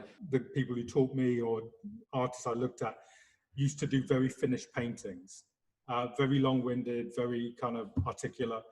I hadn't come across, even though I went to art college, we didn't really learn a lot. I hadn't come across Impressionism, Post-Impressionism, Expressionism. So I was only going by what I'd been taught. This lady then focused me onto this idea that quick stuff is more expressive, much more urgent, vibrant. There's more vitality in it. There's more of your personality in it because you're not thinking about it. You're literally just doing it.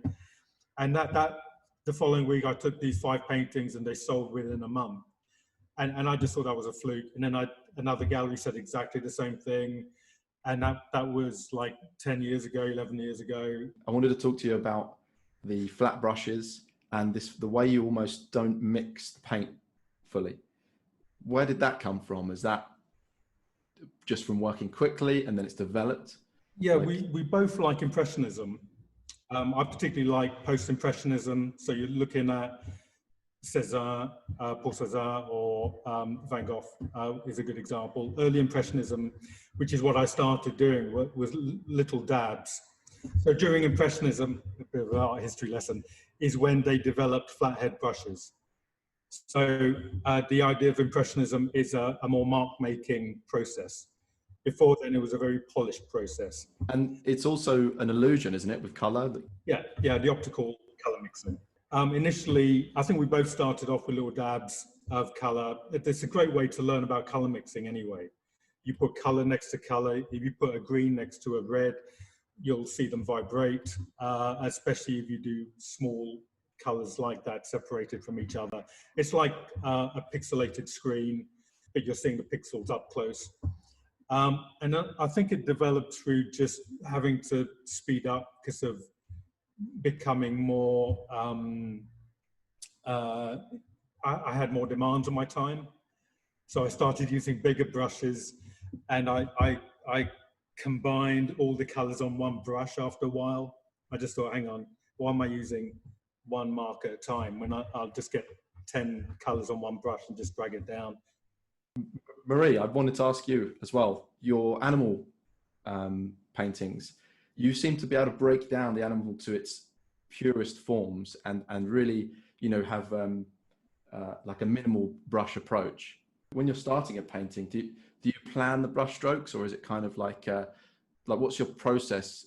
The initial stages are very much unplanned. The great thing about wildlife and nature is it is full of colour already. So I've already got the colours and shapes, But the initial brush strokes are very much, I don't want to think about them too much, but I'm just trying to create energy. So I'm trying to create the life force, if you like, without sounding pretentious, of an animal, which is obviously a living thing, and trying to not make it look too static on the paint. I guess both of your styles have that, where the beginning of the paintings, actually, it's really brave and it's really blocking it in. And I think a lot of styles, you start with like an underdrawing and then you sort of tentatively build up onto that. But you kind of start with a mess and start, and do you know what I mean? Not a mess, but yeah, no, that's exactly it. Because chaos. Yeah, it is. It's really, because you don't want it to be too predictable, because if you read a painting straight away, then you know exactly, especially when you're an artist, you kind of think, okay, you're always working out, well, how did they do that and stuff, but you don't necessarily want people to mimic what you're doing. So if you just do something really crazy and you don't think too much about what you're doing, so if it's a little bit more subconscious from your end, then hopefully it's going to appear a bit confusing from the viewer's end as well. So they'll maybe engage with it a bit longer, hopefully. But that's why I always prefer the beginning stages. The longer I spend on it, probably the worse it gets, because the more I'm trying to then start to make sense of the scene itself. And then it can either get overworked or just become... It's becoming a photo then, almost, Yeah. So that impression and that energy and that chaos, and perhaps at first you don't notice the animal, but then it's coming, it's going back and forwards from the canvas. It's doing all sorts, which a photo just can't do. Exactly. So if you're working from photos, that's one of the things that I really like the idea of being really creative with photographs, rather than just turning it into the photo that it already is. So I wanted to ask you both about your approach to color and how you go about choosing a color palette, or even choosing an underpainting, ground color. What are you thinking when you're choosing color, or are you not thinking? I think, I definitely plan. Yeah, he's the planner. Yeah, I'm I strategize. The only thing is, I've read quite a few books on great masters, and the overriding sense I got from stuff was there's definitely a plan. I think this idea actually that artists see where they go, they take a brush and they got paint and they see where they go. It's funny, that never worked for me, because chaos would reign completely, and that may well lead to something interesting. But I think generally I want to focus. Eventually there's a focus. So I like the chaos there, but at the end of the tunnel, there's a little bit of light that says this is where you're going to go. So specifically color, I've got your book here. I highly recommend it. It's number 2 at the moment on Amazon. So I do too. I'll put the link for it in the description. Thank you. But in here, you've got some portraits that are, just 2 colors, or just even monochrome, and there's so much mood, right, from the choice of colors. So say you're doing a street scene, or say you're doing a portrait, are you thinking, right, I want to capture this mood, I'm using these colors? What's the process? First and foremost, I don't think it matters about the theme, whether it's a street scene, still life. I think the priority is an interesting painting that kind of transcends the subject matter a bit. And actually portraits are a hard sell, if you like, unless you're doing commissions. So the priority has got to be, how can I have this theme as an outline, but make the painting look interesting? I've always liked portraits anyway, and I like the idea that everyone's got a unique look, and maybe that's where you're articulate about angles, about the mechanics of the makeup of the face. But before then, it's all about, well, how can I make it economical? How can I introduce strong color? I might imagine the person I'm doing is a moody git and use cool colors. Yeah, sure. Or the opposite, and I might use vibrant colors. The only thing is, it's really hard, I think, to be original or to try. If you painted an old person with vibrant colours, you wouldn't be used to seeing that, because you imagine like it's going to be somber colours. Because whenever you think of traditional portraiture, you think, oh yeah, they've got to be done in a moody brown colour or whatever it might be. So I think turning things on its head. So that's one of the strategies you might initially think of in terms of making the painting a little bit more like breaking some kind of stereotype of what you imagine. But I think as well, your approach, you kind of don't, correct me if I'm wrong, right? But you're kind of not even thinking about the face, but about the values and the interest of pattern, shapes. Do you see what I mean? So you're really abstracting the subject. And I really love what you guys said about just the painting being interesting is the number one thing. Like, You know, I not think mattering about colour in general. It's you can understand the mechanics of drawing, the reality of tone, but colour is the emotional side. It pulls at the heartstrings. So you've got to be a bit careful with it. It's funny because I love using colour, and I wouldn't say I've perfected it at all, because I'm constantly being reinformed about God, if you use it everywhere, you're gonna create this complete chaotic mess. So it's got to be counterbalanced. You've got to use. I mean, I love loads of colours on a brush, but I've really like I'm doing some paintings now where there's flat areas of colour amongst that then lovely large stroke of however many colours. So it's a balancing the ingredients. And yeah, so I agree. You know, sometimes it can be like, oh, let's create a colourful picture, and we're harmonising and we're putting these accents of green everywhere, and then you don't have anything fun, like a point of interest. You don't have it. Do you see what I mean? Yeah. So it's using them sparingly sometimes. Yeah. Yeah. You might want to have a message as well. You might want to say the painting is about two colours. Like you could have loads of colours in there, but it's mainly about two colours which really spring to life. So then you'll be thinking about your neutrals and your earthy colours and how those two colours can play off each other. You know, so there's things like that. Something I've seen recently is a lot of new films are just shot in two colours. Really, really nice, and they take you on, you know, a colour journey throughout the story. Actually, it's funny because that's a really good point. Part of the problem, I think, is the less colour you use, the safer the painting's going to be. Okay, so if you want a bit of a guarantee, you're gonna stick to two colours, or you're going to stick to earthy colours, or go dark and light. The only thing is, let's say you're doing a painting, you're doing several paintings because you want to learn and you want to become the best you can possibly be. Therefore, you've got to break the boundaries and make several messes of stark, horrible colours for you to understand. I mean, if you look at Van Gogh's paintings, you can see it with the transitions he made. I used lots of red and green, yellows, and all of that is in order for him to get better each time.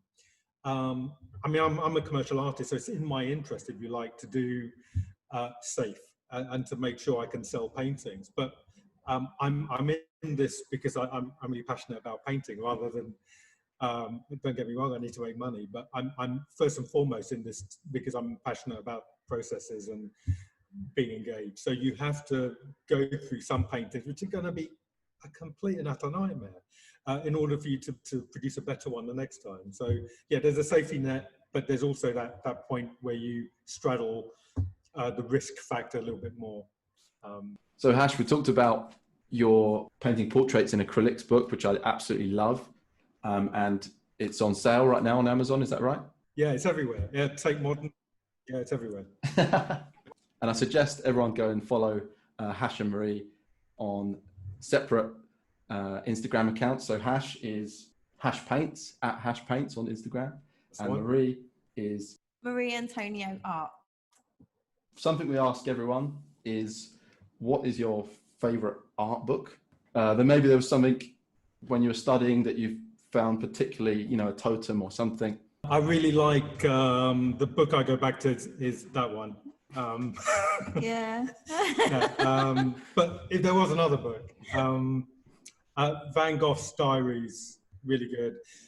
There's an artist actually, it's funny because I go out of my way to look for kind of maybe not famous artists, and there's an American guy called Maurice Pendergrass, I think his name is, watercolorist. But he painted, he was an impressionist watercolorist, used really good colors. And he's like a watercolorist who paints like Van Gogh. So Maurice Pendergrass as an artist to look at, and Van Gogh's Diaries, just for someone who lived a full life as an artist, I think you can't go wrong with that book. Fantastic. They sound like really good reads. Yeah. And Marie, how about you? I suppose the things that I always go back to are actually illustration books, old children's illustration books, because they are really what inspired me to really get into art. So Maurice Sendak, Where the Wild Things Are. Oh, wow. Okay, yeah. Yeah. Shirley Hughes. I used to love her kind of sketchy style of illustration. So yeah, I tend to go back to old kind of storybooks. Some of them are full of some absolutely beautiful color palettes as well, right? I mean, I'm sure that can be an inspiration just looking at them, you know.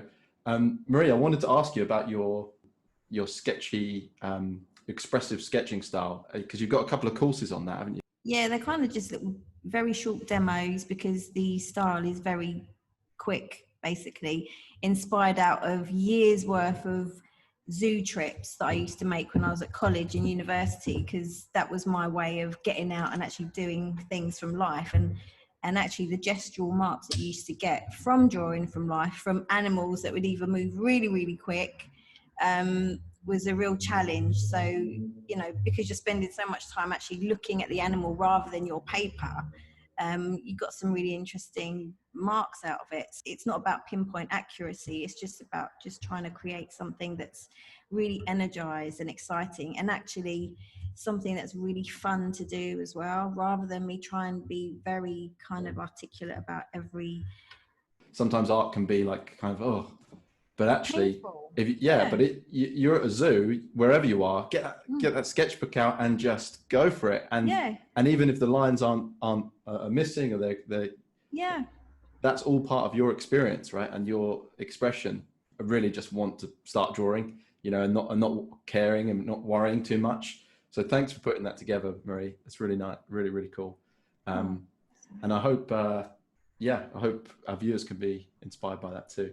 Is there anything else you'd like to me to ask you, or anything else you'd like to say to our viewers? Keep it up. No, just don't worry, just be experimental. Don't expect every piece of artwork that you do to be a masterpiece, you know, because before we even put one piece out there, we've probably done, you know, a dozen or so, if not more, you know, before then. So don't worry about other people, what they think either, you know. Essentially it really just comes from you, and you just got to do what you feel. I think you got to enjoy it. I think you got to be engaged with it. I don't think there's a quick fix. When I did illustration, there was always the option to trace something, or to use something called a light box to just do a copy from a photo. Now, I can understand that under circumstances you want to do that, or if you're doing a watercolor and you don't want to worry about the drawing, you quickly bash out a tracing. But actually, for you to improve drawing, you just got to draw to the point where every opportunity is the moment that discipline goes out the window, and you think, I'm just trying to find a quick way out so I can get into the painting side. But the whole kind of house of cards starts to collapse in on it. Well, because the painting is drawing, you know. Exactly. It's constantly focusing in on that, you know, that impression and everything. So, I mean, I've done so many paintings where the underdrawing was perfect and I've got lazy, and then it's fallen apart, you know, and the eye is up here. And yeah, it's funny because there's a really weird thing where initially when you start off, you really want to absorb all the mechanics of drawing and painting. So it's purely like, how do I need to do something to make it look like this thing? And you get to the point where it's really peculiar. You want to forget all of that because you already know it. You want it to be subconscious, and then you want to let it all go. And then you do a painting and see what comes out, and that what comes out is going to be you.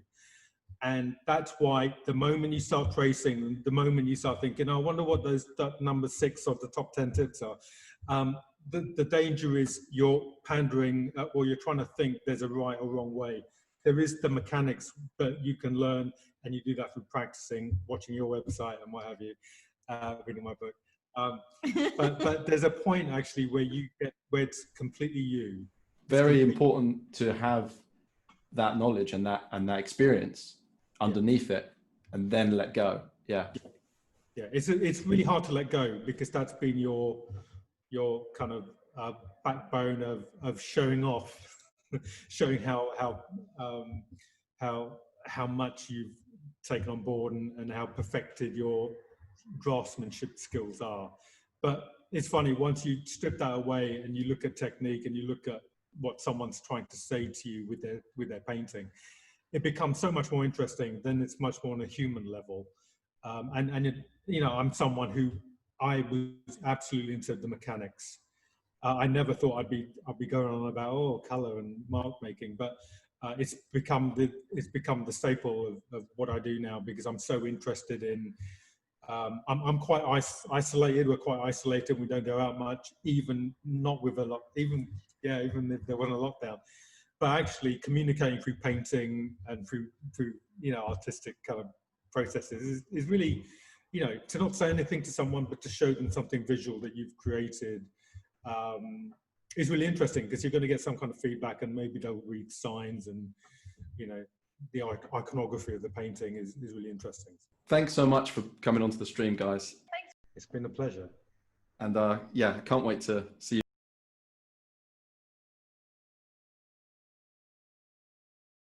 I got cut off a little bit there. Wow, what an interview. Thank you so much, Hashim Akib. Just want to reiterate their reference website is picsforpainting.com. Really worth checking out. I'll put the link in the description. And Hash's book, Painting Portraits in Acrylics, really, really good, really worth a read. I love their tutorials and everything, so check them out. I'll put it all in the description.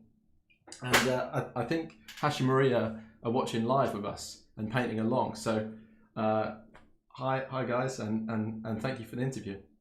So you've given us a wonderful picture to draw, to paint, not of a chimpanzee, of a bonobo, and you can see my paint sliding down here, but I managed to get it in view. So we're gonna go into this, and I want to really take inspiration from Hashim Akib. So let's not think too much at the start. Okay, let's try and, I don't want it to be static. Yeah, let's be brave.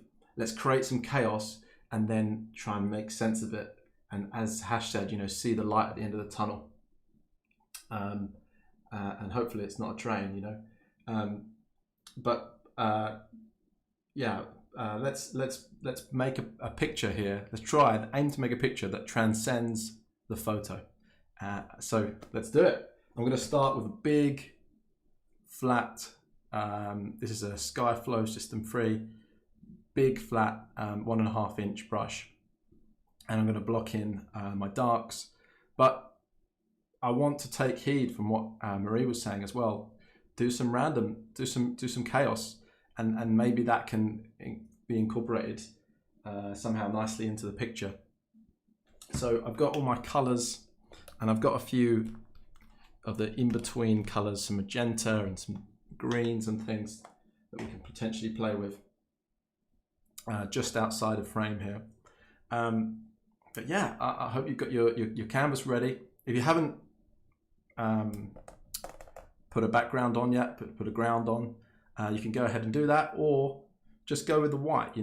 Remember, we are experimenting. Okay, do not be safe.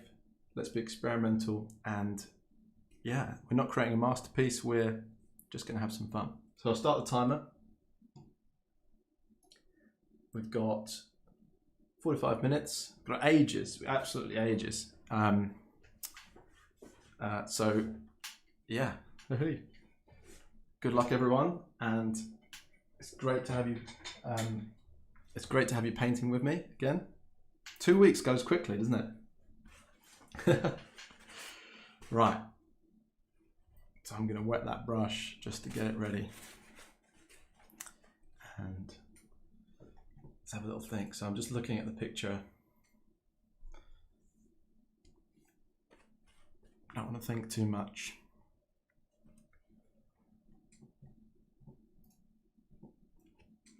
Okay, so what should we do? What should we do?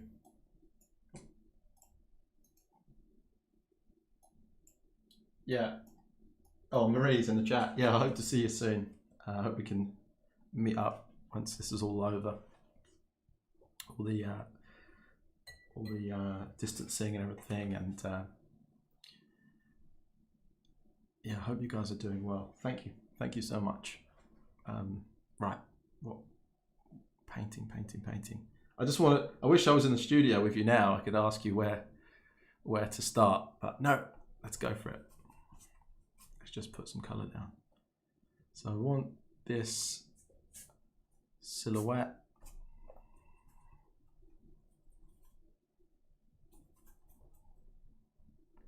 Take away some of that blue, that extreme blue.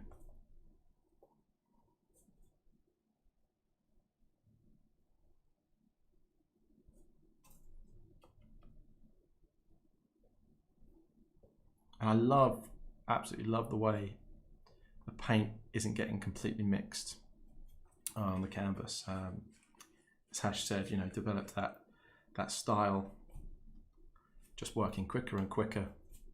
Just thought that was absolutely awesome.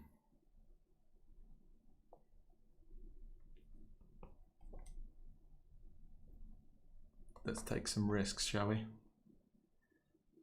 Let's. Ooh, yellow. Not sure about that.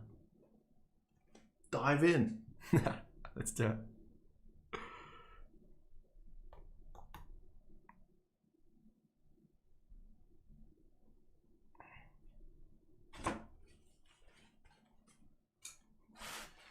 So yeah, I think I'm in the chaos stage right now. I'm just gonna make a load of mistakes and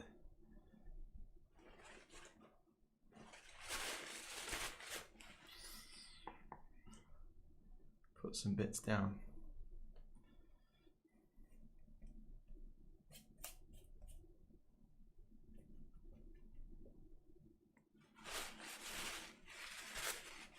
It's like a smiley face,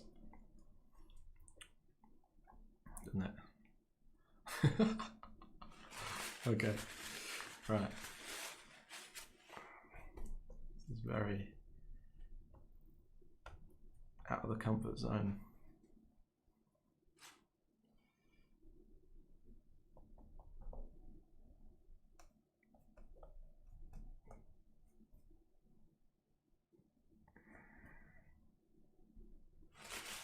Just take some of that away. Not sure I like green. Not sure about that.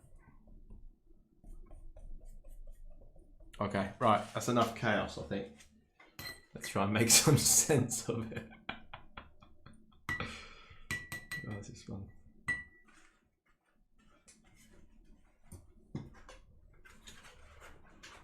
There you go, guys. It's a bonobo. Thanks, Mr. Luke. Appreciate you.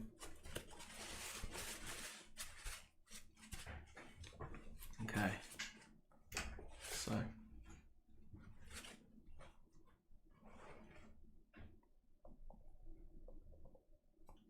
Here we go.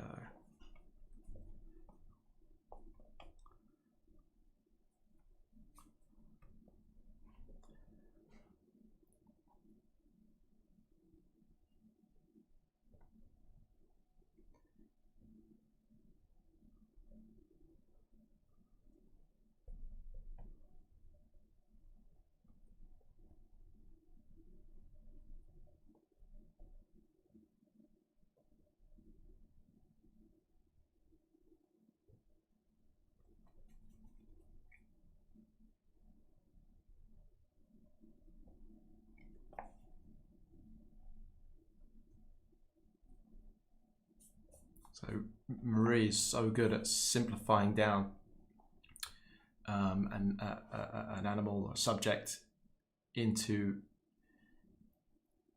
just a few brush strokes, you know, and let's try and do that. Let's try and keep a limit on the amount of brush strokes we're using.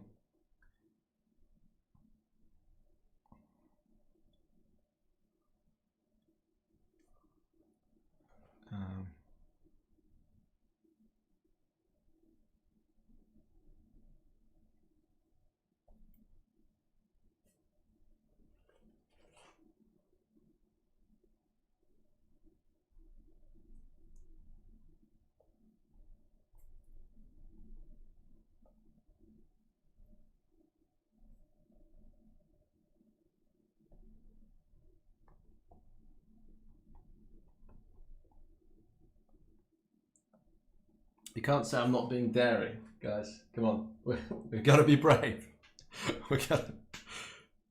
There will be a light at the end of this tunnel, I'm sure. Let's just take some risks.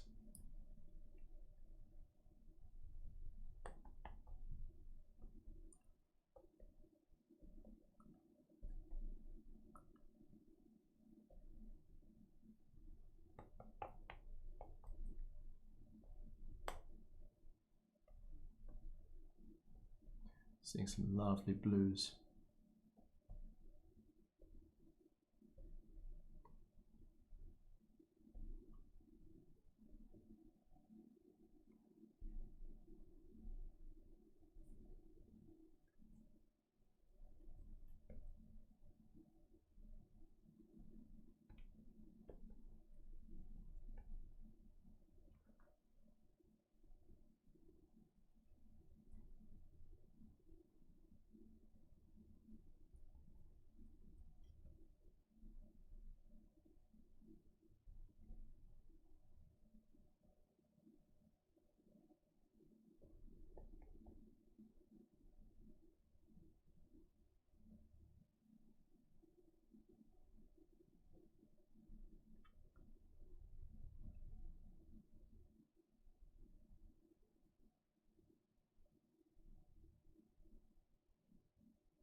If in doubt, just squint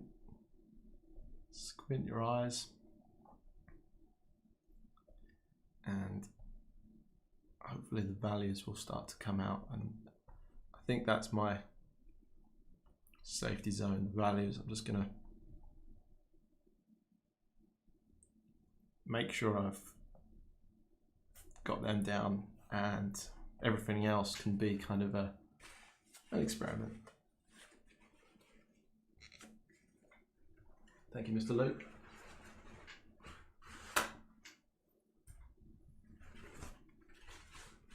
Oh, we got someone watching from Jamaica. Susan, great to have you with us.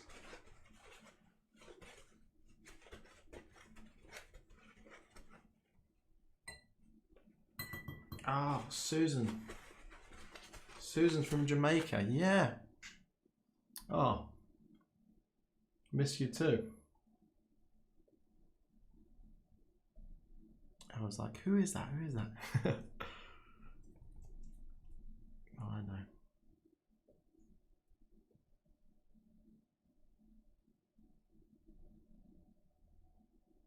Hope you're painting along, Susan.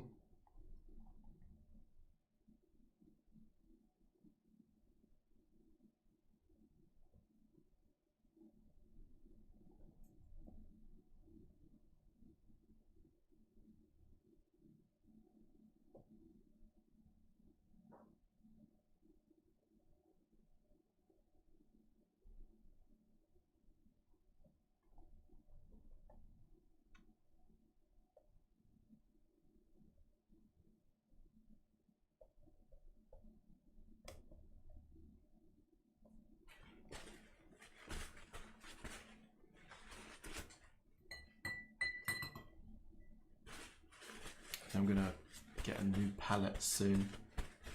get some more area to mix on. Look, check any colours that I'm low on, so I'm low on white. You know, nothing worse than a painting becoming, you know, muddy or not, you know, what you want because you're being lazy. And I fall into that trap so much.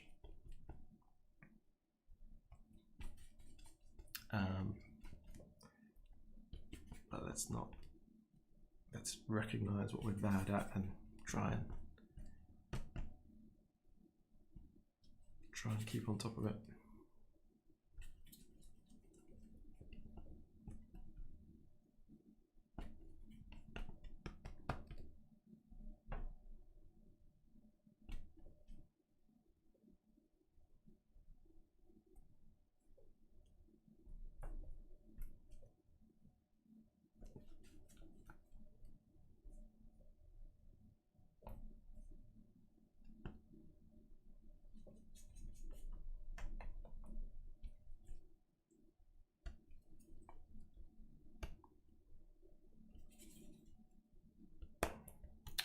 Such a fun, immediate way to paint.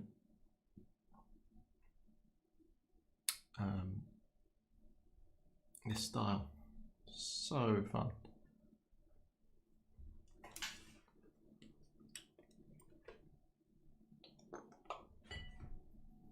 And totally free of pressure, right? Because you can just say, well, I was experimenting. I was following a YouTube video and the guy said,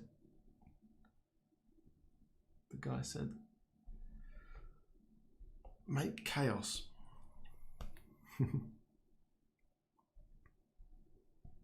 Or Marie said, actually.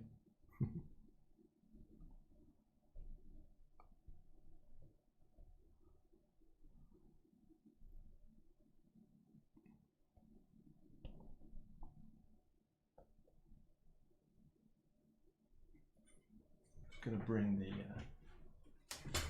see if we can change the exposure slightly.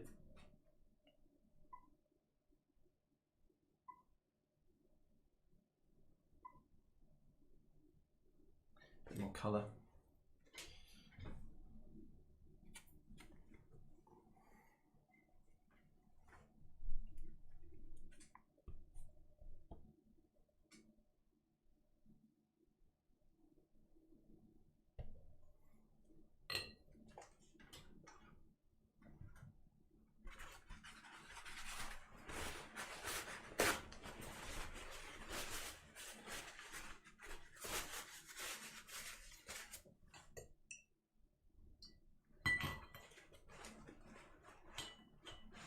So I'm just changing brush. I'm going to go in with a slightly smaller brush. See if I can start to sculpt a little bit more.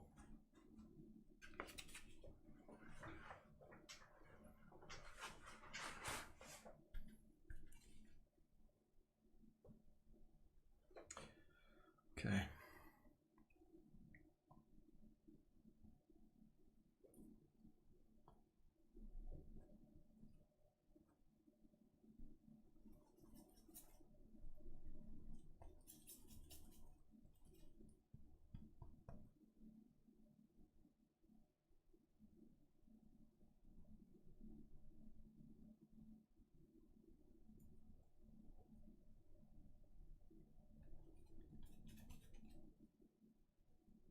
I'm going for highlights too soon.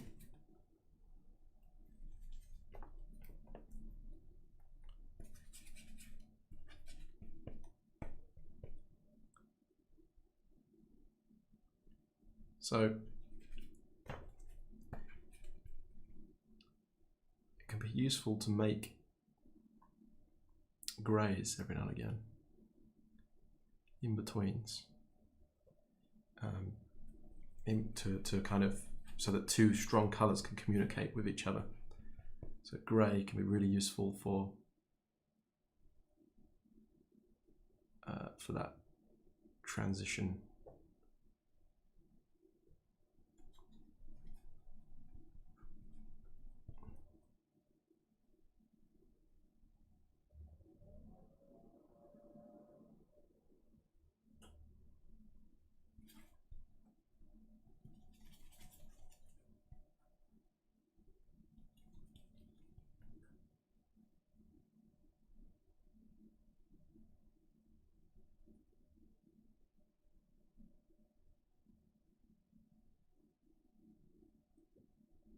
So I'm just trying to sculpt the values here so that the face makes sense.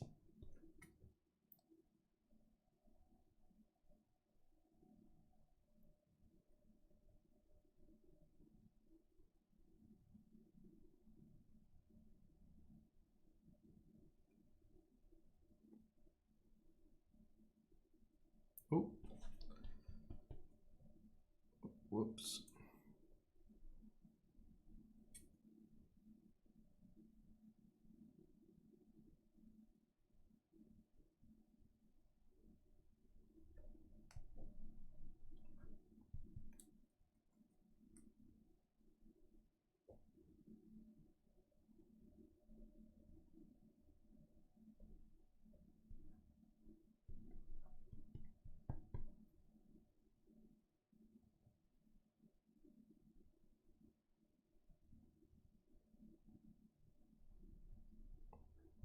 I'm still using that crimson and ultramarine for my darks. I guess I'm stuck in my ways. I need to branch out of that, really, don't I?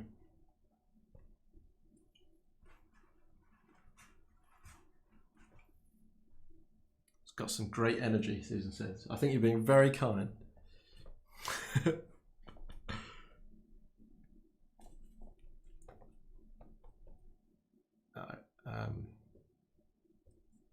Really, the main reason we're here is to be inspired by these awesome artists that we get on the show, and trying to emulate that style is yeah, set myself up for defeat. No, it's a lot of fun. Hope you're enjoying.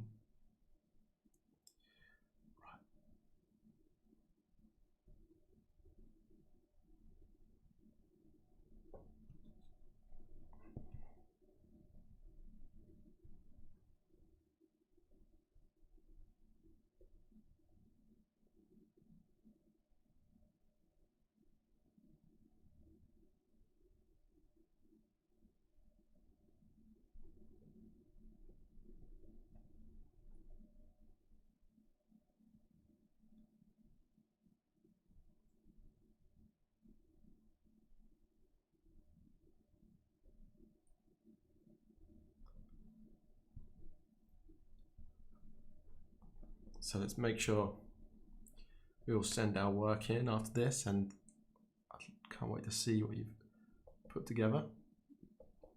And next week we're going to be doing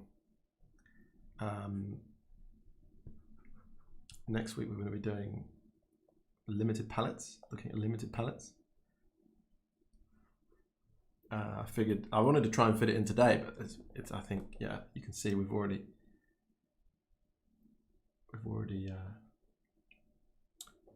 done nearly 3 hours.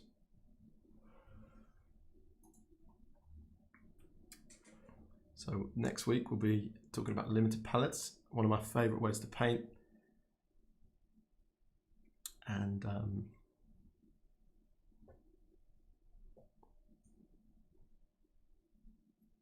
oh, messed his face up there. Yeah, I can't. It's going to be good. Looking forward to that. Let's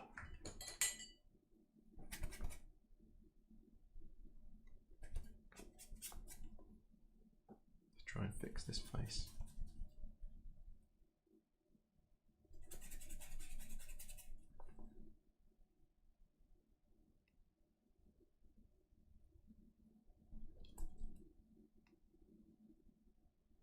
Got more of an angle, isn't it?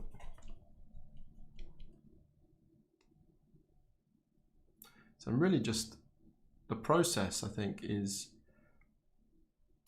blocking in almost like a mosaic, different colors.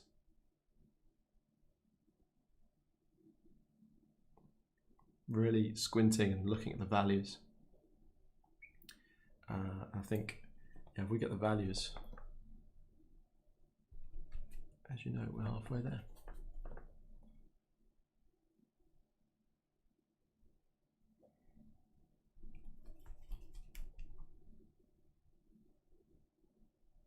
Something making me want to make this hair here green. Why not? Eh?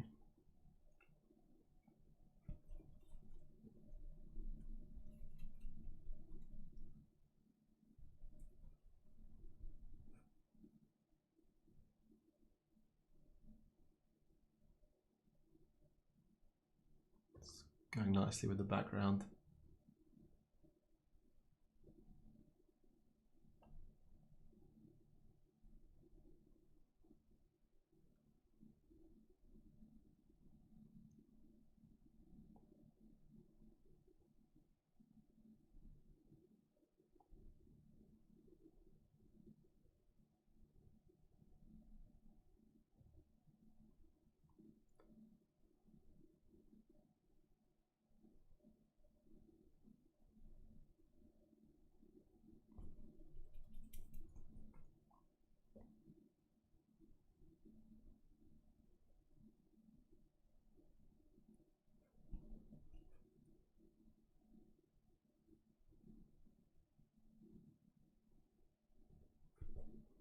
Okay.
I'm really paying attention to the head, perhaps neglecting somewhere else. Let's dance around a little bit and make sure we're keeping the harmony and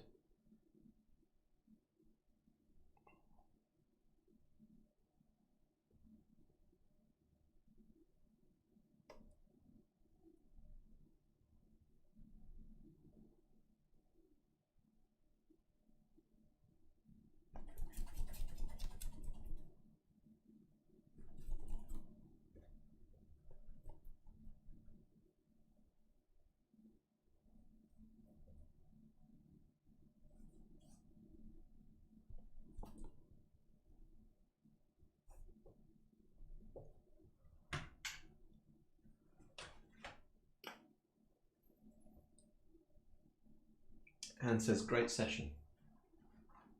Thanks, Anne. Great having you here.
going around, filling in a few of the pink areas.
See there, I used the highlight there too early on, and it's causing me problems. Now if I had stayed back a bit.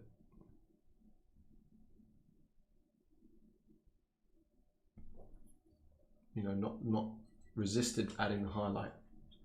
I have an easier time right now. Trying to make sense of this mouth.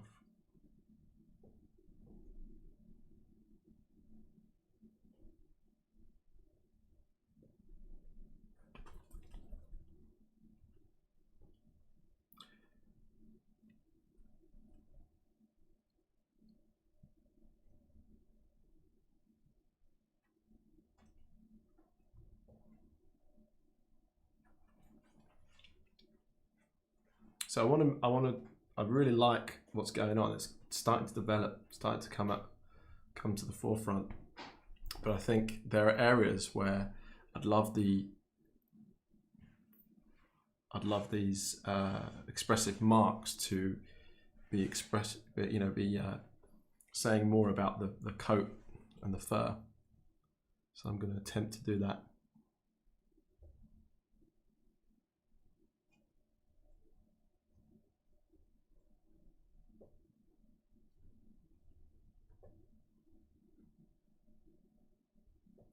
I'm going to need a bigger brush again.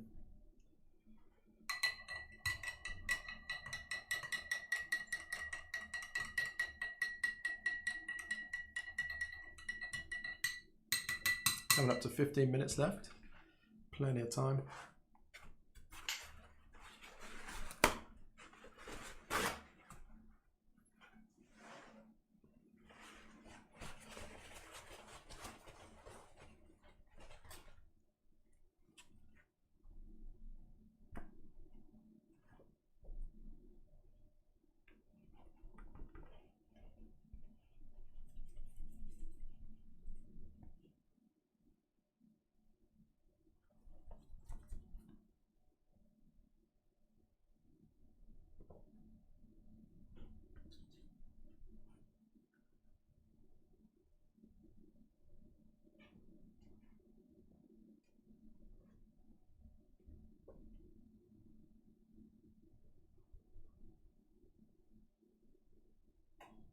So I'm a big advocate of mixing the colour in between something you want to blend, as opposed to trying to, you know, force the blend through by smudging it on the canvas or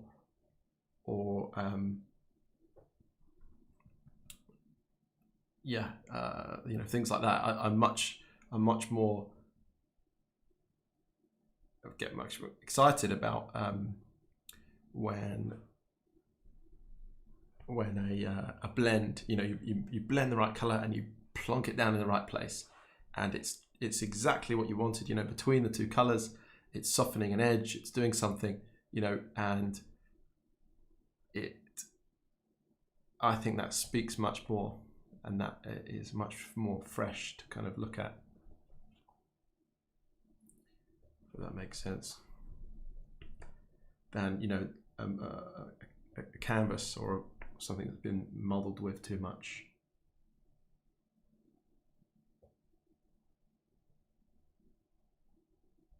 Okay, so there's something here I need to work with this contrast. There's too much contrast.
So I'm just going around now, kind of correcting values.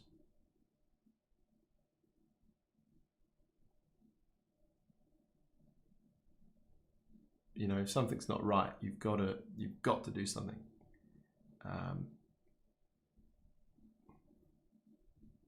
You know, I think saying, "Oh, that's good enough" in your head can sometimes limit that next brushstroke that makes the painting just come together, you know, like wow. So don't be afraid to keep going.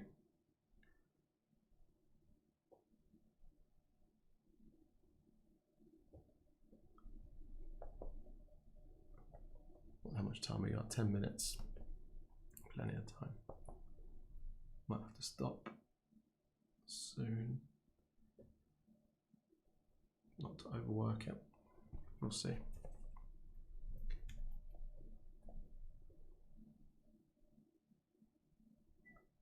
So I'm still mixing them in between colours.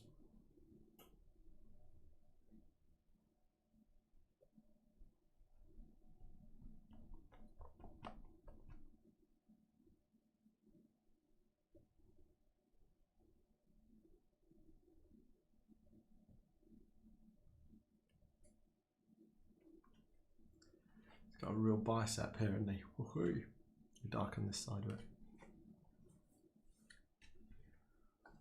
Woo.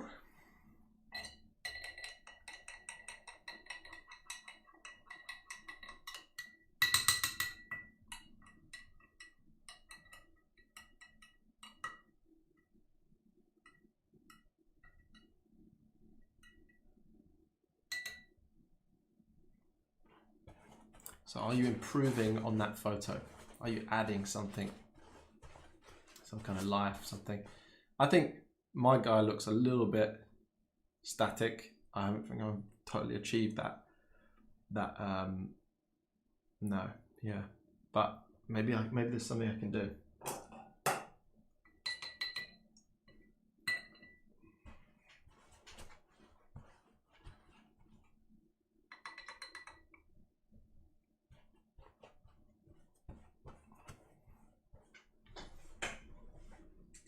Okay, what can I do?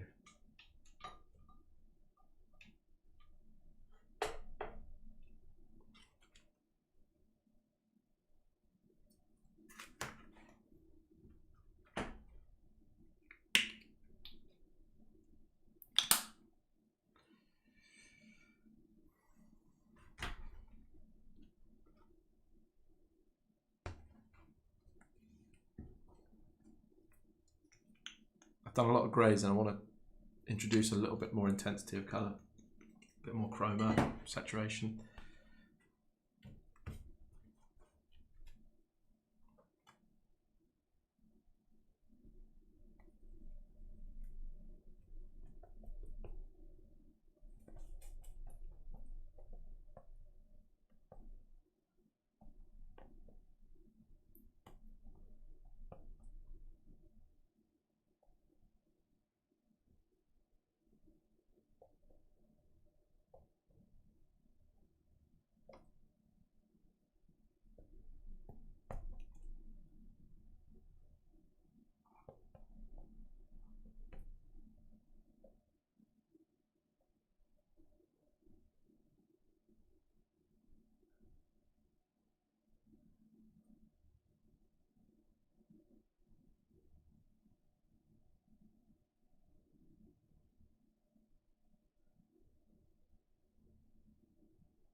I wonder if Hash and Marie are still watching. How am I doing, Marie? Any pointers? How am I doing, Hash?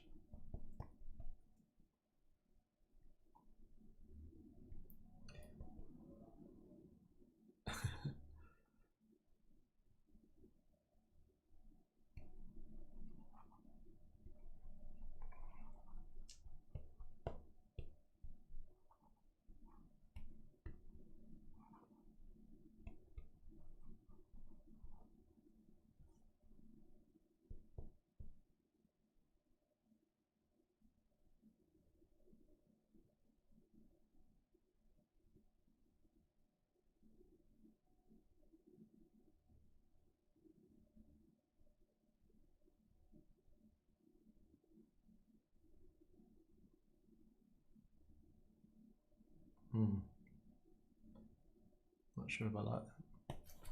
Adding that green there.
2 minutes left. Just going to go around and make sure all the darks make sense.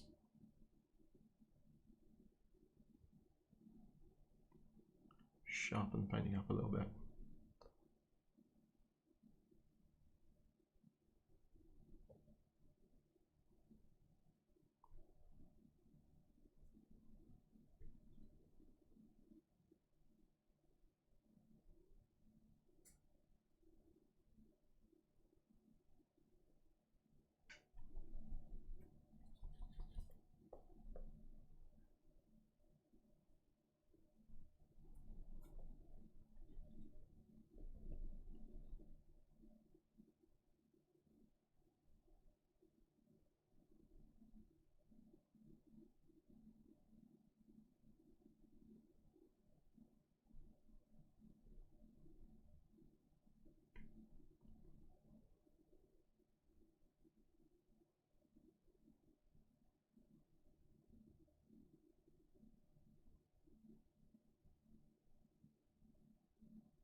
Few little highlights to make sense of forms. Forgotten a few places on the ear.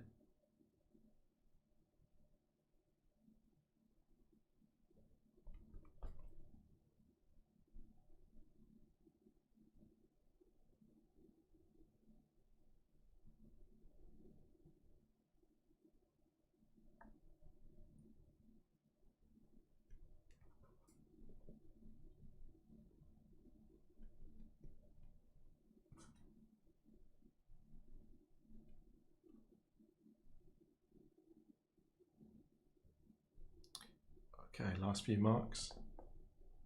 Well done, everyone.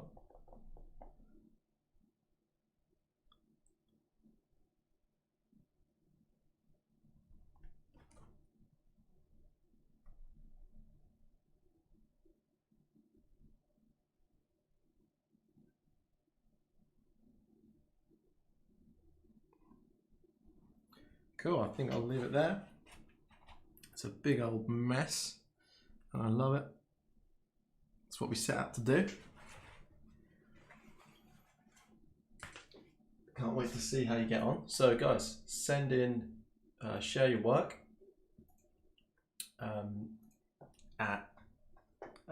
Instagram, hashtag Jake's Art Club, and make sure to mention me as well, Jake Bussell Art, in your post, and so that we can see it. And if you do that now, in a few minutes we'll be able to see your work on in the viewer gallery, which would be brilliant. I can't wait to see what you put together. If you're worried about putting something on Instagram, you can make a separate account, or you could post it, and then you could always remove it, finish your painting off, and post again at another time. But please don't be too anxious about posting, because it's absolutely wonderful getting to see your work, and we're hopefully creating a bit of a nice community where we can all kind of comment and share and look at each other's and celebrate each other's creativity. So yeah, that's the painting. There we go. How did you get on? Here it is. Don't know if that comes out in this light. Probably not. Yeah, I mean,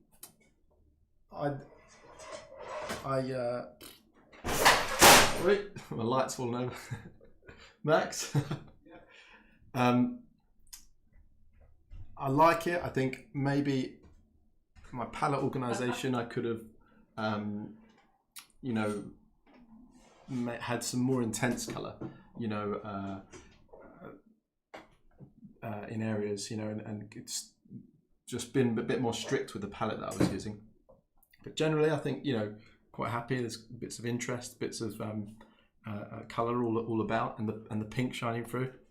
So yeah, let me know what you think, and can't wait to see your work. So remember to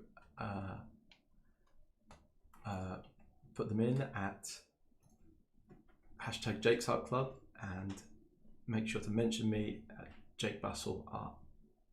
Cool. So while you're doing that, I just want to thank our very generous patrons for supporting the stream. It's absolutely incredible that you do. And yeah, thank you. It means I can put that extra bit of time into these streams, and we can invest in some better equipment. You might have noticed that our camera for the demos is a little bit crisper and a little bit sharper. It's all thanks to you. So thanks guys. And if anyone wants to support the Patreon, support us and support the channel on Patreon, the link's in the description for you. So thank you. And I'll make sure to get the colour wheel sheet to you tomorrow. And so this week's challenge. Right, so you did brilliantly last week, over the last 2 weeks. It was funny how many came in right at the end on Sunday, but you know what? If it gets you motivated, the deadline, you know, I'm the same, you know, if you need a deadline to get motivated, then brilliant. So this week's challenge is paint an animal using only 2 colours and white. Okay, so that could be, you know, you could use, you could go for the crimson and a blue. You could do, you know, yellow and a red. You could do any combination you want. Just not, don't use black. And you can also use white to help you change your values. So 2 colours and white. And I've said no pets allowed because I know some of you have got awesome pets, but don't worry, we're going to be getting to that in another episode a little bit later on. We've got a fantastic pet portrait artist we're going to talk to in a few weeks. So yeah, hope you're inspired to get 2 random colours together and white and see what happens. You know, it's all about that kind of, you've got until the 2nd of August, okay, so 2 weeks just before the next stream, and we'll make sure to get your work, some of your work shown. And yeah, I think it's another opportunity for us to experiment, and we're on a journey with colour now, aren't we? And we can start to make the mistakes and have fun with it.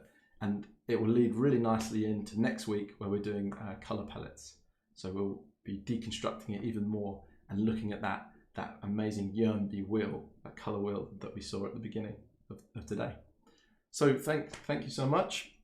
Oh yeah, we're going to do a little colour Q&A just before, just so that let a few more of them submissions come in. So if anyone's got any questions about today's session or any questions about colour at all, let me know in the chat and I'll see if I can answer them. Cool.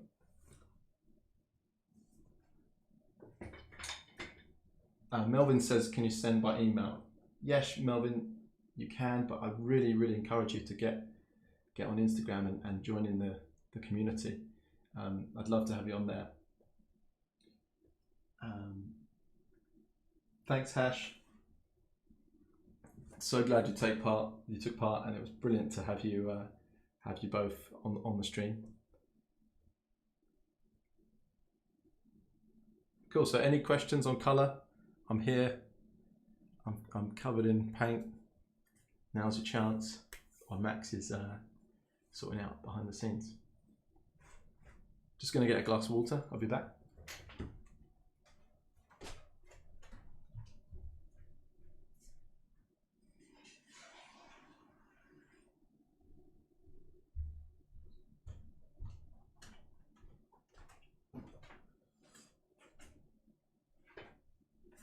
Hey, I'm back. Okay, Nick's asking about flow improver. Brilliant. Nick's asking, not a question about color, but flow improver. I always get too much paint on the panel if not. Great question. So yeah, you can use flow improver or slow dry medium, quick dry medium, impasto mediums with acrylic paint. I don't. I think, yeah, when you use just water, it can affect the color slightly, and but I'll be honest, I don't have much experience with Flow Improver. I've never used it, and I'm really starting to enjoy using acrylics. Maybe Hash is still here. Maybe he can chime in on that one. But yeah, I need to. Yeah, I think we should experiment with Flow Improver and give it a go. Nick, are you using it right now? Good night, Melvin. Thanks for joining. Yeah, it's a good question. Flow Improver. So people always say, "Oh, I don't like acrylics because they're kind of they're dry too quickly. You know, blah blah blah. Oils are better for that." But actually, I like to use acrylics without needing to blend and have that slow dry. You know, I think it's like switching how to use the medium, and I'm thinking, right, no, I want to use this more like gouache, more immediately and with less blending. So I'm staying away from using you know, slow dry mediums. But yeah. So Hash says Flow Improver retains color brilliance. So yeah, exactly. What I felt sometimes that adding water to the color is yeah, taking away from the color. So yeah, I'll have to give it a go. I'll have to experiment. Another expense. No, no, it's great. Thanks, Nick. Thanks for mentioning that. So Max, are we ready to go with the viewer gallery? Yeah. Cool. All right, let's jump in. Yeah, great. Okay, viewer gallery, blank screen. Here we go. I'm finding them.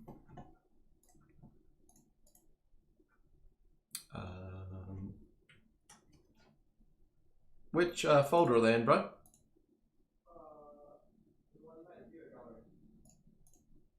Okay, let's have a look.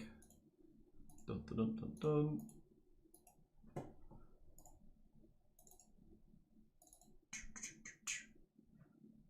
There we go. Sorry about the delay. Cool. Looks like we've got some good stuff already. So keep sending them in. You haven't. So Buddy Pen with a oh yeah, the snow mountain. Oh, I love it. Look at that. That's got so much atmosphere and like, you know,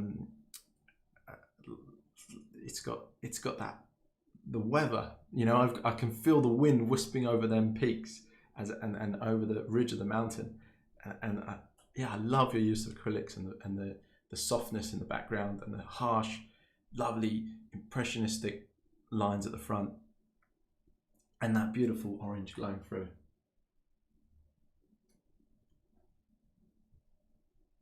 Really, really cool.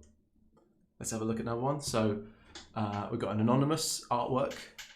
It looks great. And okay, another one with the orange, lovely coming in, and nice big brush strokes, and I like the the pattern that the brush is making on the right side, and you've got kind of like a misty distance effect in the background there too.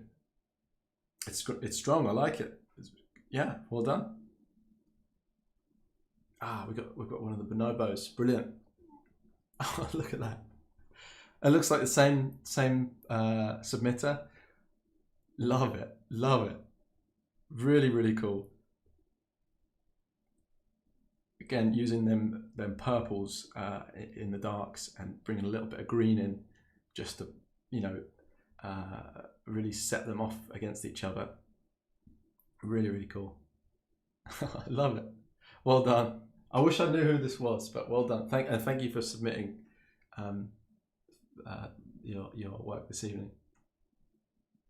Look at this. Okay, Nikki, love it. Look at that's got so much character. I totally forgot to put in the colour of the eyes, and I love that what you've done there. It kind of looks like he's staring at you. I wonder if this, I think it follows you around the room, this painting. It's like a Mona Lisa. Really cool. Planet of the Apes Mona Lisa going on. Really, really nice. I love them.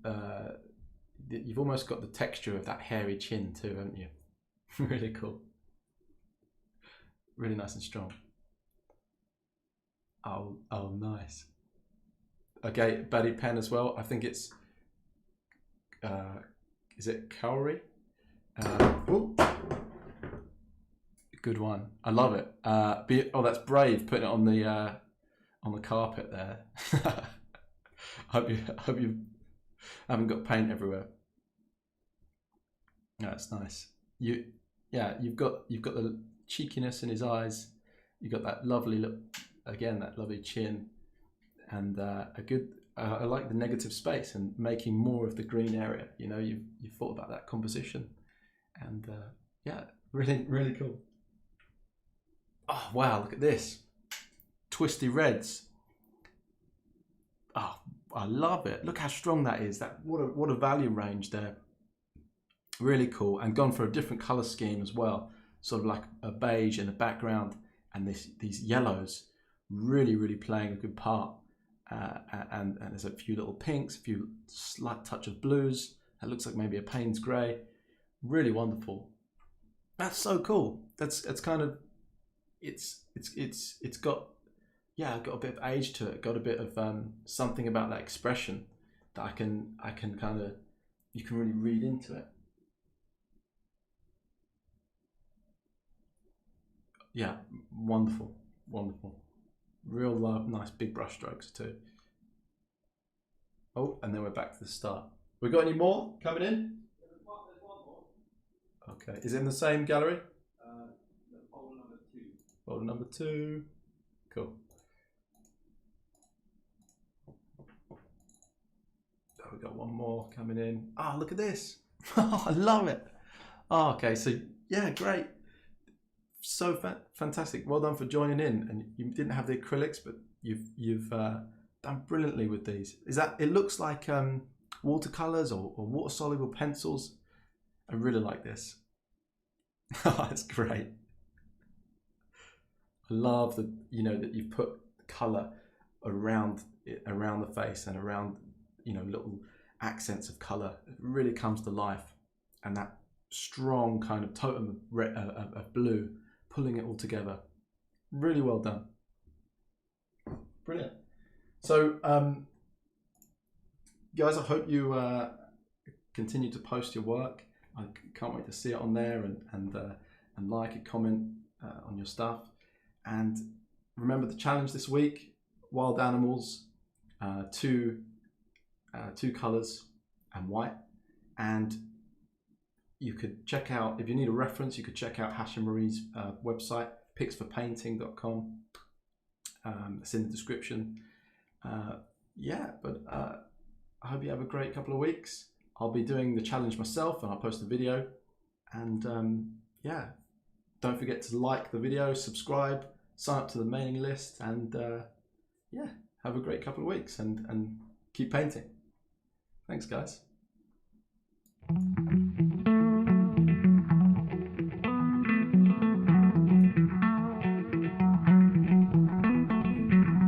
That's right. It's time for a Jake's Hat Club. I hope you're ready.